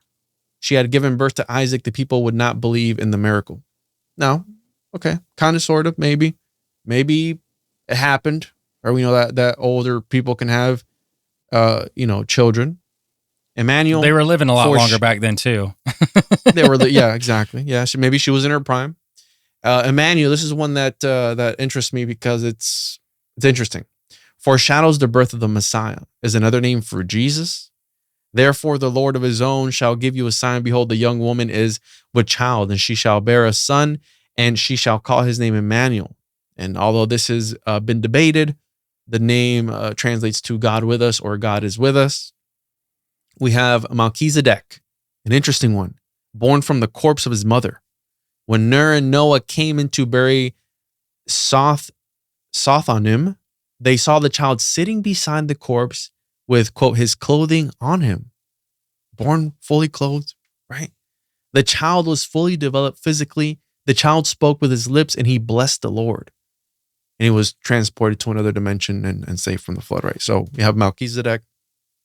I believe he's also revered in some secret societies. I'm not too up to date with that, but that's what I've seen here and there. We have Zoroaster. In Zoroastrianism, Mother Dagdova was a virgin when she conceived Zoroaster by a shaft of light. Again, back to this light motif. Zoroaster, again, another one of these main deities or prophets, I guess you could call him, of these religions. We have Greco-Roman and Hellenistic, which is interesting because you talked about the connection to the Greeks and all that earlier. You mentioned something that triggered something that we've talked about before, and I believe it was Fulcanelli that talked about how all of Greek mythology was actually an encoding of alchemical knowledge. So all these stories of all these alchemists, of all these Greek gods and everything, was actually alchemical knowledge encoded. And I put a picture here, Jack, if you want to pull up Aphrodite being born from, or not Aphrodite, Athena, born from Zeus's forehead from Michael Myers at Atlantifugen, which is one of my favorite alchemical texts. It was actually one of the first multimedia presentations in history where he did these alchemical texts with music. Okay, so he started using sound as alchemy, and you're meant to contemplate on these plates while listening to the music. So he was one of Michael Myers, Maier, his last name. So we have Greco-Roman and Hellenistic. The Greek poet Hesiod tells a story that Zeus had once lain with the goddess Metis, impregnating her, but fearing that she might bear a child mightier than himself, he swallowed her. Their daughter Athena was born fully grown from Zeus's forehead, fully armed and clad in armor. And there's also another story that relates the goddess Aphrodite was born from the foam the sea after Uranus's castrated testicles were thrown into it. So again, these gods birthing other gods, just kind of weird. I mean, sure, whatever. Dionysus, aka Bacchus, the god of winemaking, orchids and fruit, vegetation, fertility, festivity, insanity, ritual madness, religious ecstasy, and theater. Zeus appeared to his mother, Semele, in a flash of lightning, killing Semele. And so Zeus's, quote, opened his own flesh and enclosed the infant. That's kind of weird. So maybe he was the womb at that point. Again, I'm saying that men have been able to get pregnant, all right, for a long time. Further down the line than closer down the line than you might think. Dionysus was born perfect from Zeus's thigh. Okay. The jealous Titans took and this is where it gets into the homunculus aspect, because the Titans were jealous that this, demigod essentially was going to be the ruler of the universe. So they lured him away. They tore him to pieces, cooked him, and ate him so he wouldn't become the ruler of the universe. And that's interesting because in these alchemical texts, there's an alchemist, I believe it was Jabir bin Hayyan, it wasn't Jabir bin Hayyan, it was somebody else. or might have been, who knows, whatever. He came up with what I call the homunculi machine, because he came up with this thing where you spin, it's a mold of a miniature man. You put all the ingredients in there, use your imagination, blood, and all this other stuff. And then they turned it around, and it was like this, it was a whole bunch of spheres, concentric spheres. And they believe that the motion of these spheres would bring forth a soul, right? To animate this homunculus, essentially. And this is one of the guys that was arguing with other people, like, my homunculi are good, yours are bad. And then they started to take that blueprint, and then they were like, all right, so if we can make a miniature human with these ingredients, what happens when we mix bird blood in there or other? And they started creating chimeras with this homunculi machine back in the 9th or 10th century, according to some accounts. It's really interesting, man. And to just say something real quick about Dionysus, I have seen people try to make the parallels between Dionysus and Yeshua, and it really makes me laugh a lot, because the parallels are just not even close with their stories at all. And I think it just plays into, people see somebody who's had a virgin birth in some sort of mythology, and they want to say that Yeshua's story was borrowed from that. My pushback is, why can't both stories be true? Why can't there have been these entities or these homunculus created throughout history to mimic this process that was either coming or to mimic the process after? And we know this to be true because we see this throughout all ancient texts. They were always trying to create a version of Adam. And I think that's kind of the original golem was Adam. And then people were trying to create from that. And I always talk about fallen entities, the Watchers, being able to create. Well, they could. Not from nothing, though. And I think this is where the Yeshua story is different, because this was like the perfect conception, right? And I don't like to use the word immaculate conception, because I think some people don't know what that means exactly. Immaculate conception suggests that Mary was without sin. So I don't believe that that was true. I think that Mary's just like the rest of us. She was just chosen from this bloodline of David to host Yeshua, essentially. And she was this homunc incubator, to say it in a way that people would understand. Not that I think that changes it completely. Immaculate, once you start to look into that, it didn't necessarily mean virgin, right? Like, it could have been something, and virgin can be without sin, right? It could also mean various things. So, but we think of it in like this sexual way of like, oh, she was a virgin, she never lived. It's like, well, maybe not. So, and that's why, again, it's up for interpretation, and they were interpreting it back in the 15th century, dude. They were talking about it. Correct. And back to this homunculus idea of Jesus, I do like the concept of him being the original perfect version of that. Yeah. I wouldn't use the word homunculus with him, and I know that would be heretical in a lot of circles, but the idea of the process, the ultimate technology, right? I think that he was the embodiment of that ultimate technology of what Yahweh provided for us. And I think that these stories, though, that you're bringing up, Dionysus, Horus, all of these different gods throughout history, and even some men, because I know you're going to touch on one of those here in a minute, I think that they are just this degraded version of that. However good, a degraded version of that. And when we talk about gods making gods, that's an interesting concept too. How did that happen? We understand biblically and in apocryphal text how that Nephilim were created, because that makes sense to us in our minds. But how would it make sense that other gods or other entities were created? It wouldn't be in the same process how we would understand it.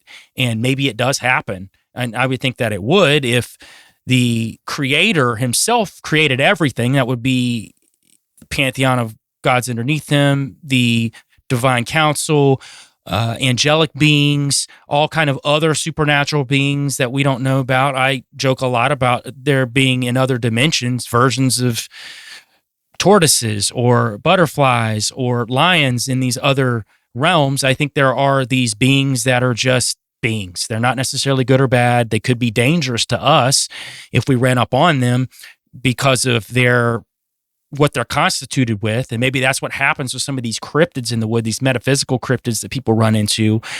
But we don't understand that reality. We try to. And even the greatest alchemists, or even I would say some of the people that ran closest to God in the Bible, still didn't understand it. You look at Enoch, he understood it very, very well. But even he was confounded at times about what was actually going on around him.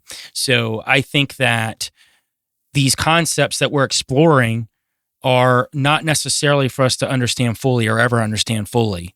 But the fact that we're exploring them is getting us closer to an understanding with God. And I think that that's what God wants us to do. He wants us to ask questions of him. He wants us to ask why. You know, I all through the church as I was a kid, and not from my father, but from other pastors and other people, you can't ask God that. You can't do that. And it's Says like, no, who? He wants us to. Like, he wants us to be angry with him. You know, you look at all of the great patriarchs, man, they would get super angry with God and yell at him and ask why. We're supposed to do that because that's how we get closer to understanding and actually get closer to him. And I think that's a part of the process that we go through. I just think some of these alchemists kind of did it backwards, where they were trying to do all of this magic to get closer to God instead of just, oh, I could just talk to him. You know, let me talk to. Here's the best part.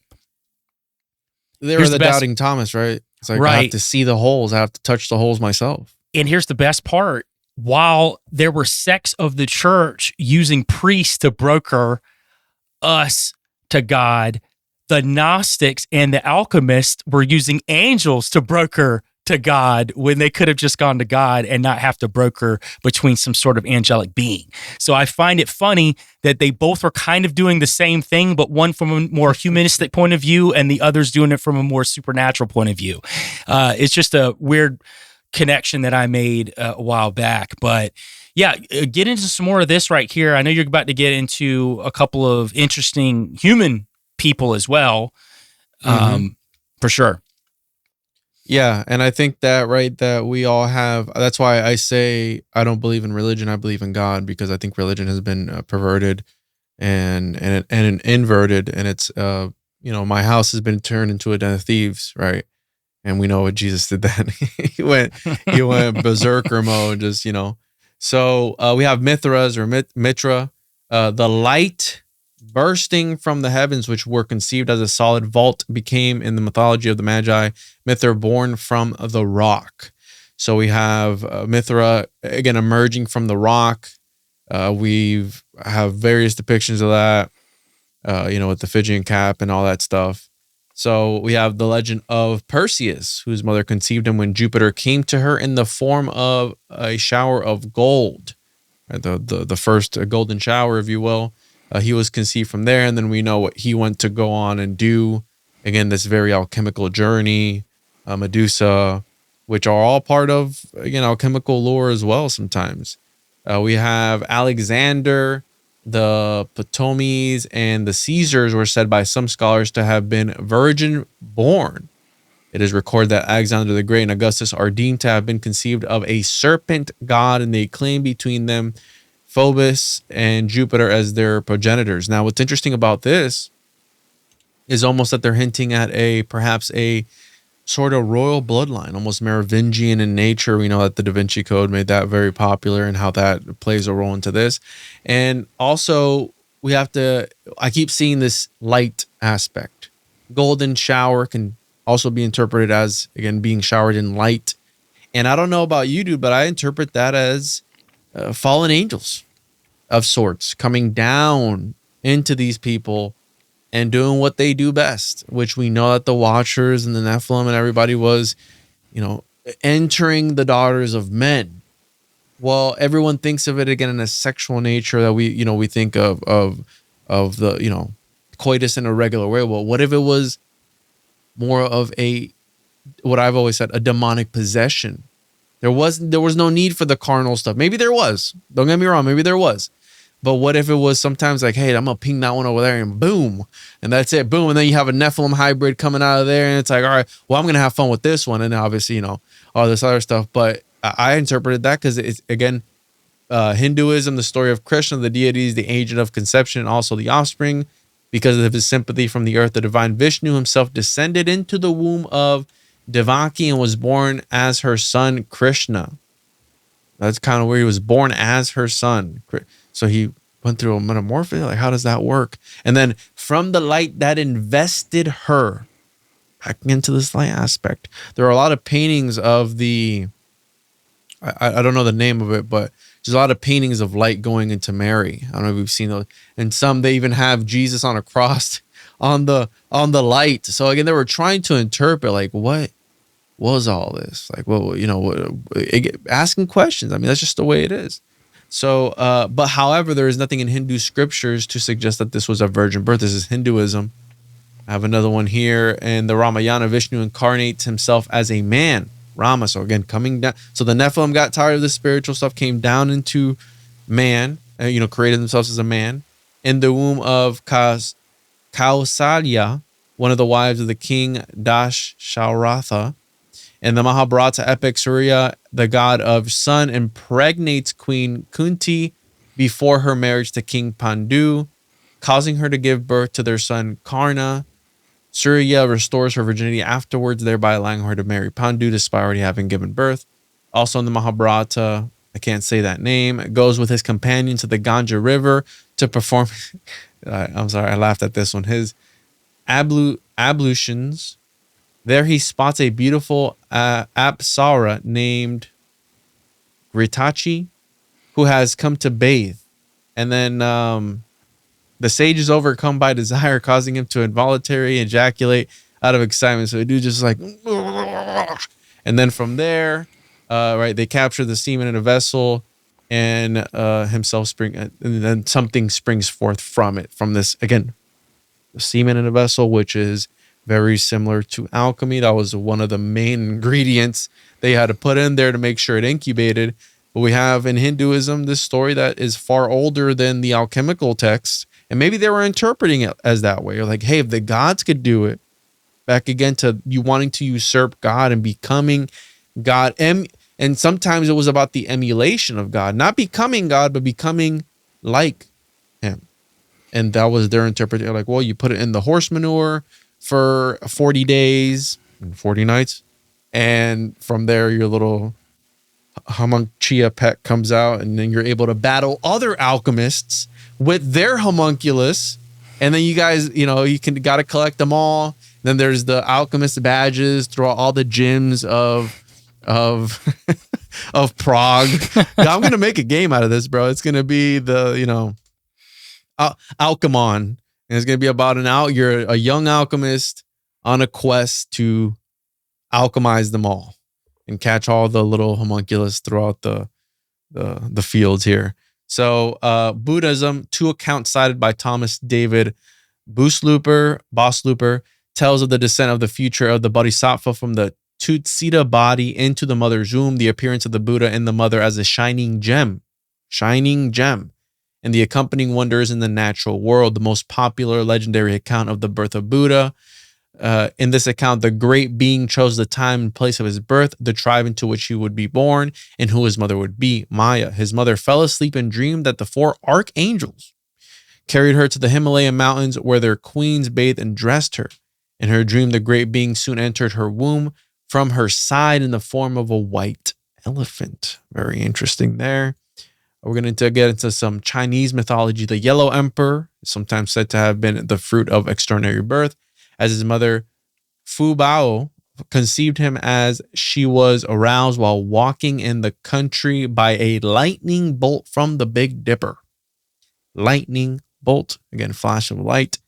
Qi, the abandoned one who later became known as Haoji, a cultural hero or god of agriculture, was held in some accounts to have been miraculously conceived when his mother, the consort of Jing Yuan, stepped into a footprint left by the supreme god Shangdi. I wonder if he was a Yeti or not.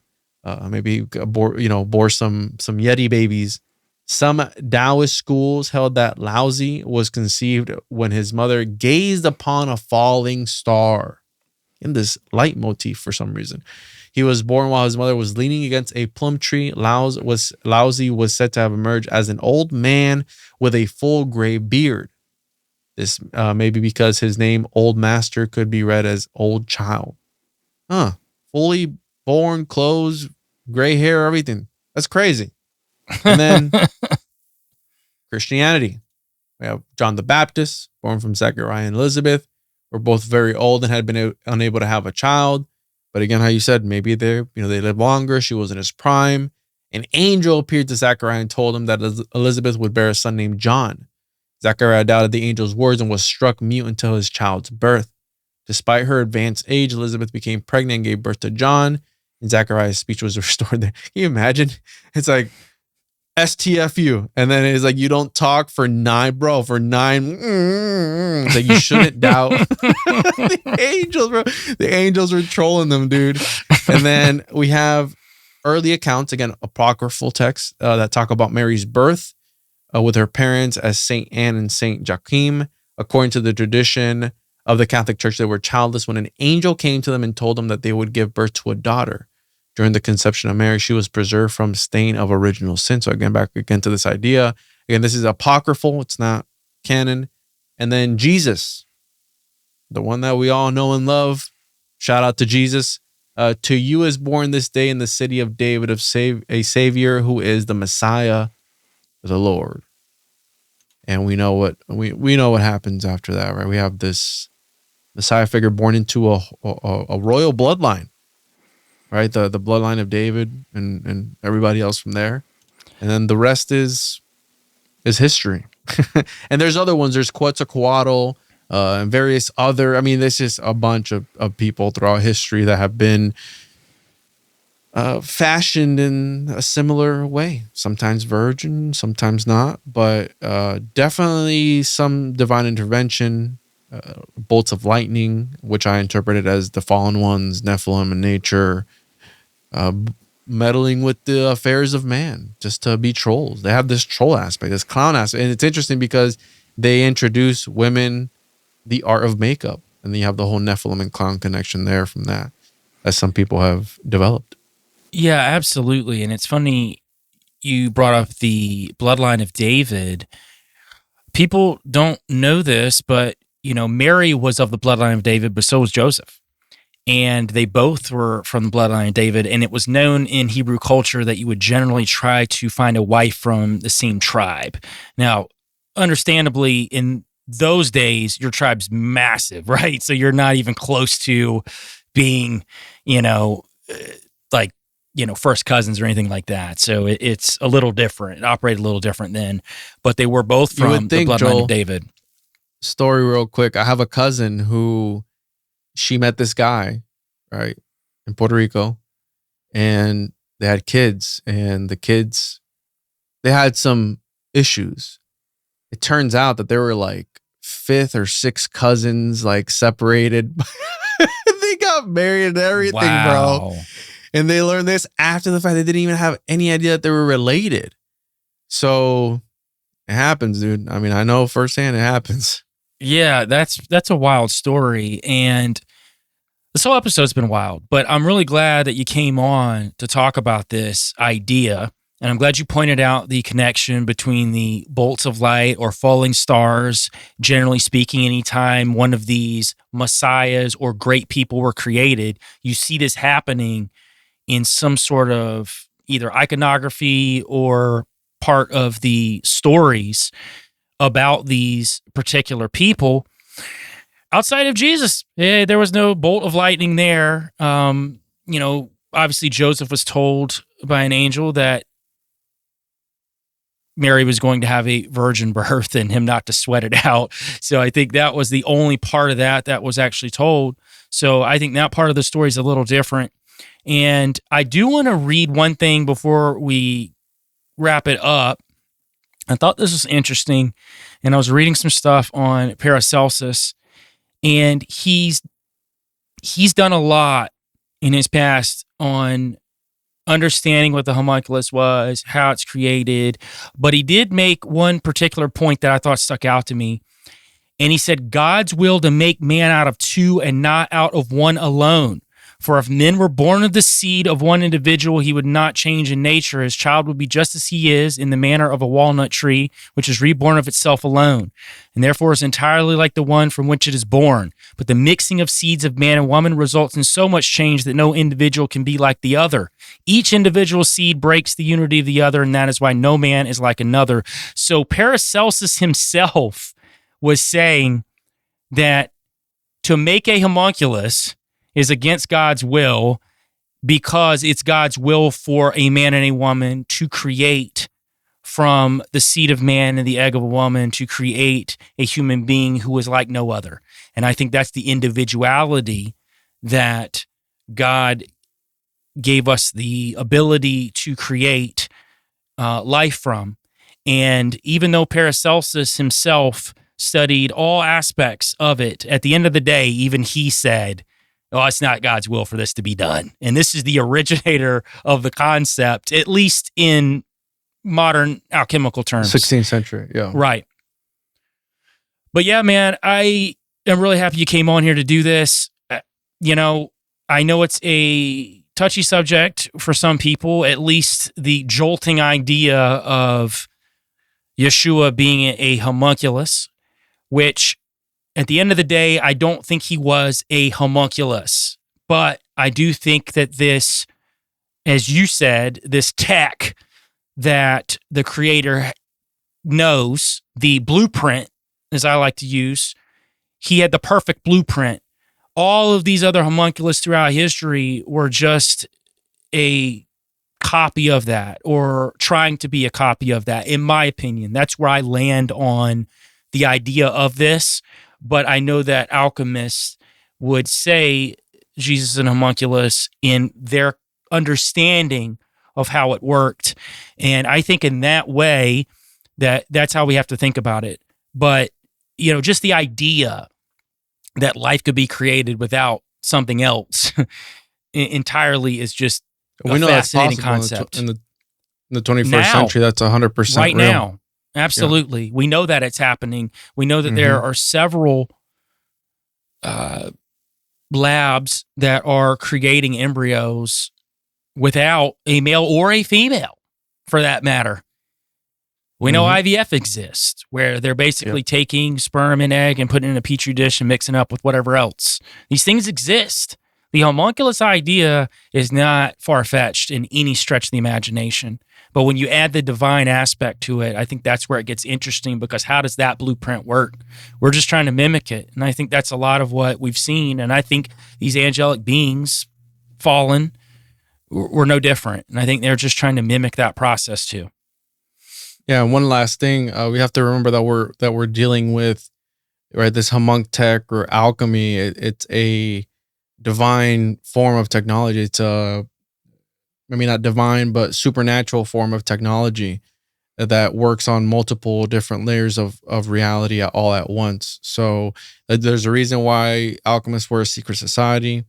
There's a reason why only the initiated could create the magnum opus, and there was only a handful of guys that achieved it. And the guys that did conveniently create the magnum opus, well, they weren't around to tell the people what they exactly did to achieve that magnum opus. So it's like, hey, we just heard this guy disappeared. And then we saw him another 300 years later somewhere else. So, and number one form of source, trust me, bro. Very true, man. Hey, before we get out of here, remind everybody where to find you again. TJOJP.com, Juan On Juan Podcast, live on Twitch every Tuesday night, on the Juan On Juan Media YouTube channel, or on twitch.tv/Juan On Juan Podcast. And on my website, you can find the Occultist Mondays, comic books, Homunculus Owner's Manual, all that good stuff, dude. And I appreciate you having me on to talk about this. I don't talk about this unless people ask, because it is a touchy subject, and I'm sure people are going to be going nuclear in the comment section regardless, but it is what it is. And we're looking at this again, the history. We're just browsing history. Browsing history, man. Appreciate it, Juan. Appreciate you. All right, guys, I'm going to do like I do every week, and we're going to read some 5-star reviews because I really appreciate what you guys have been doing by running up the 5-star reviews on all platforms. It's really helping the show get out in the algorithm, and I really appreciate you for that. We're going to start with Apple Podcast. Magic Red Bengal. Grab the rabbit, take a dive. I really appreciate Joel's commitment to research. He doesn't just speak from emotion and opinion, and he's certainly not media programmed. He'll also let you know if new information is surfaced that may impact something he's previously talked about. The honesty and transparency is refreshing. As for future shows, I'm hoping Joel will talk about some of his music, maybe do a storytellers or behind the music style episode or segment. Appreciate that, Magic Red Bengal. I'm sure in the future I will do some music segments, and I may talk about some of my interactions in the music world as well as a part of that. Got Denny Horn. You watching?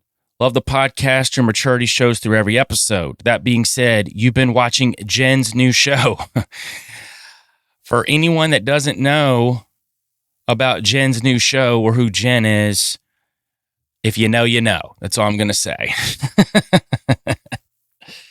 We've got Trail Finders Rabbit Traps. Strong work, brother. Please keep it coming.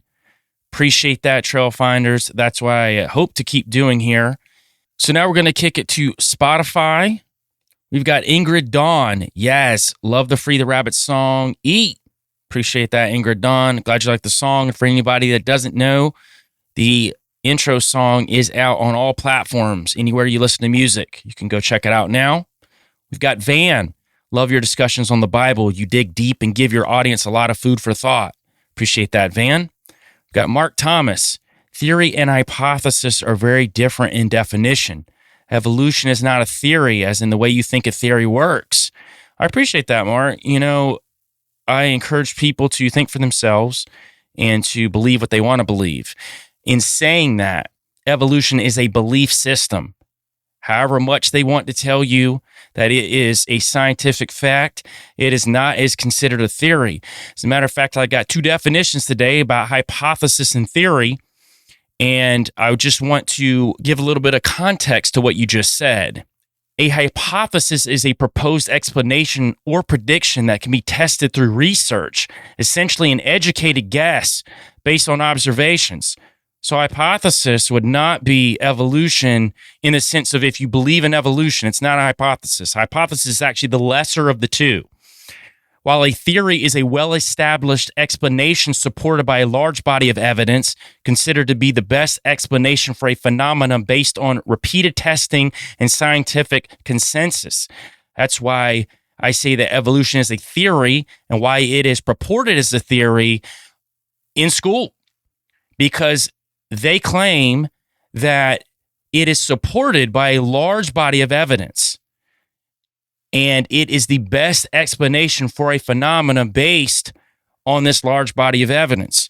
Now, in saying that, I don't think that there's not evidence for evolution, at least on a small scale, right? I don't believe in species changing into separate species. I do believe in adaptive evolution. I've said that plenty of times on the show. But yes, evolution would be considered a theory per the definition. Hypothesis is actually the lesser form of that. I would consider creationism a theory because there is a large body of evidence, but still I cannot prove to you what happened tons and tons and tons and tons and years ago, whether you think it's 10,000 or whether you think it's billions. I cannot prove it to you, just like someone cannot prove to me evolution. I think we need to get to the point of understanding that we have a belief system. This is what I believe. It's not a provable fact. It's what you believe. And I'm perfectly fine with that. But we need to stop throwing around terms that these are things that are absolute fact. And everybody does it in conspiratorial world too. And that's why I started the show, because I got exhausted with people telling other people how to believe, how to think. And I think this is one of those times. And I think you have a belief system in evolution, and you believe the theory of evolution, which I'm perfectly fine with.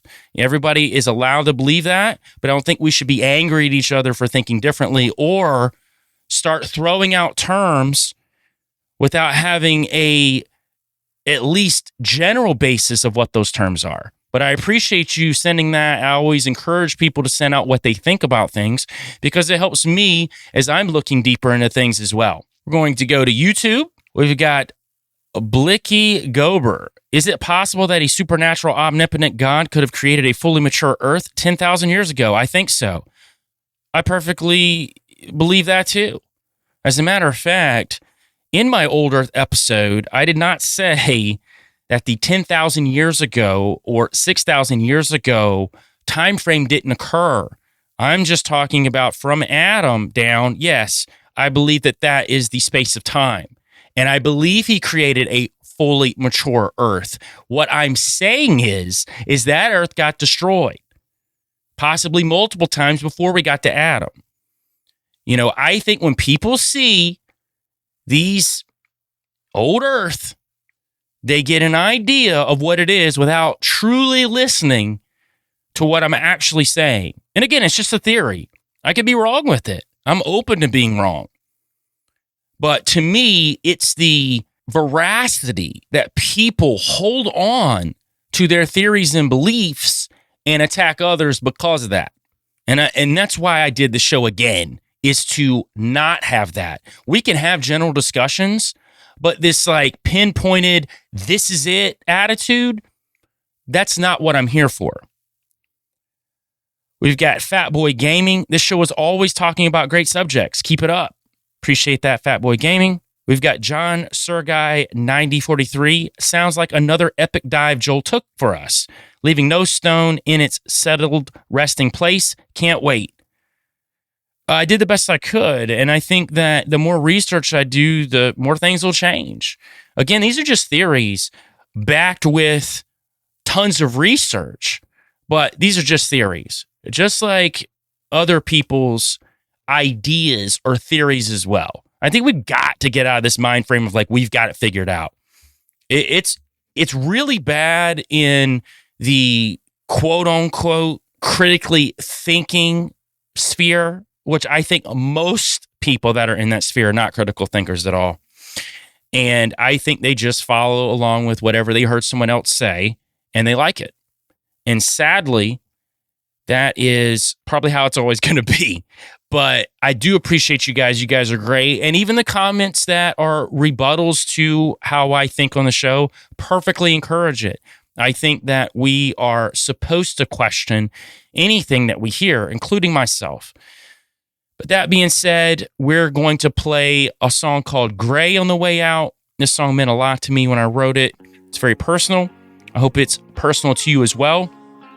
And you know what it is, guys. Go outside, touch grass, and get your tail out the hole. I'm trying to be me, but every time I do, they point their fingers at me. Sometimes I wanna scream, I can't fit within their kaleidoscope of what they want me to believe. But I can't fade to black. But I can't fade to black. It's all in the gray. Skills can't balance the way. Colors bleed out the frame. Black and white on the side. It's all in the gray. Skills can't balance the way. Colors bleed out the frame. Black and white on the side. I don't know if I lie to myself every time I say my family's on my mind. That don't mean I don't care. It's just sometimes I feel stretched thin, and I know that isn't fair. But I can't fade to black. But I can't fade to black. It's all in the gray. Skills can't balance the way. Colors bleed out the frame. Black and white on the side. It's all in the gray. Skills can't balance the way. Colors bleed out the frame. Black and white on the side. It's all in the gray. It's all in the gray.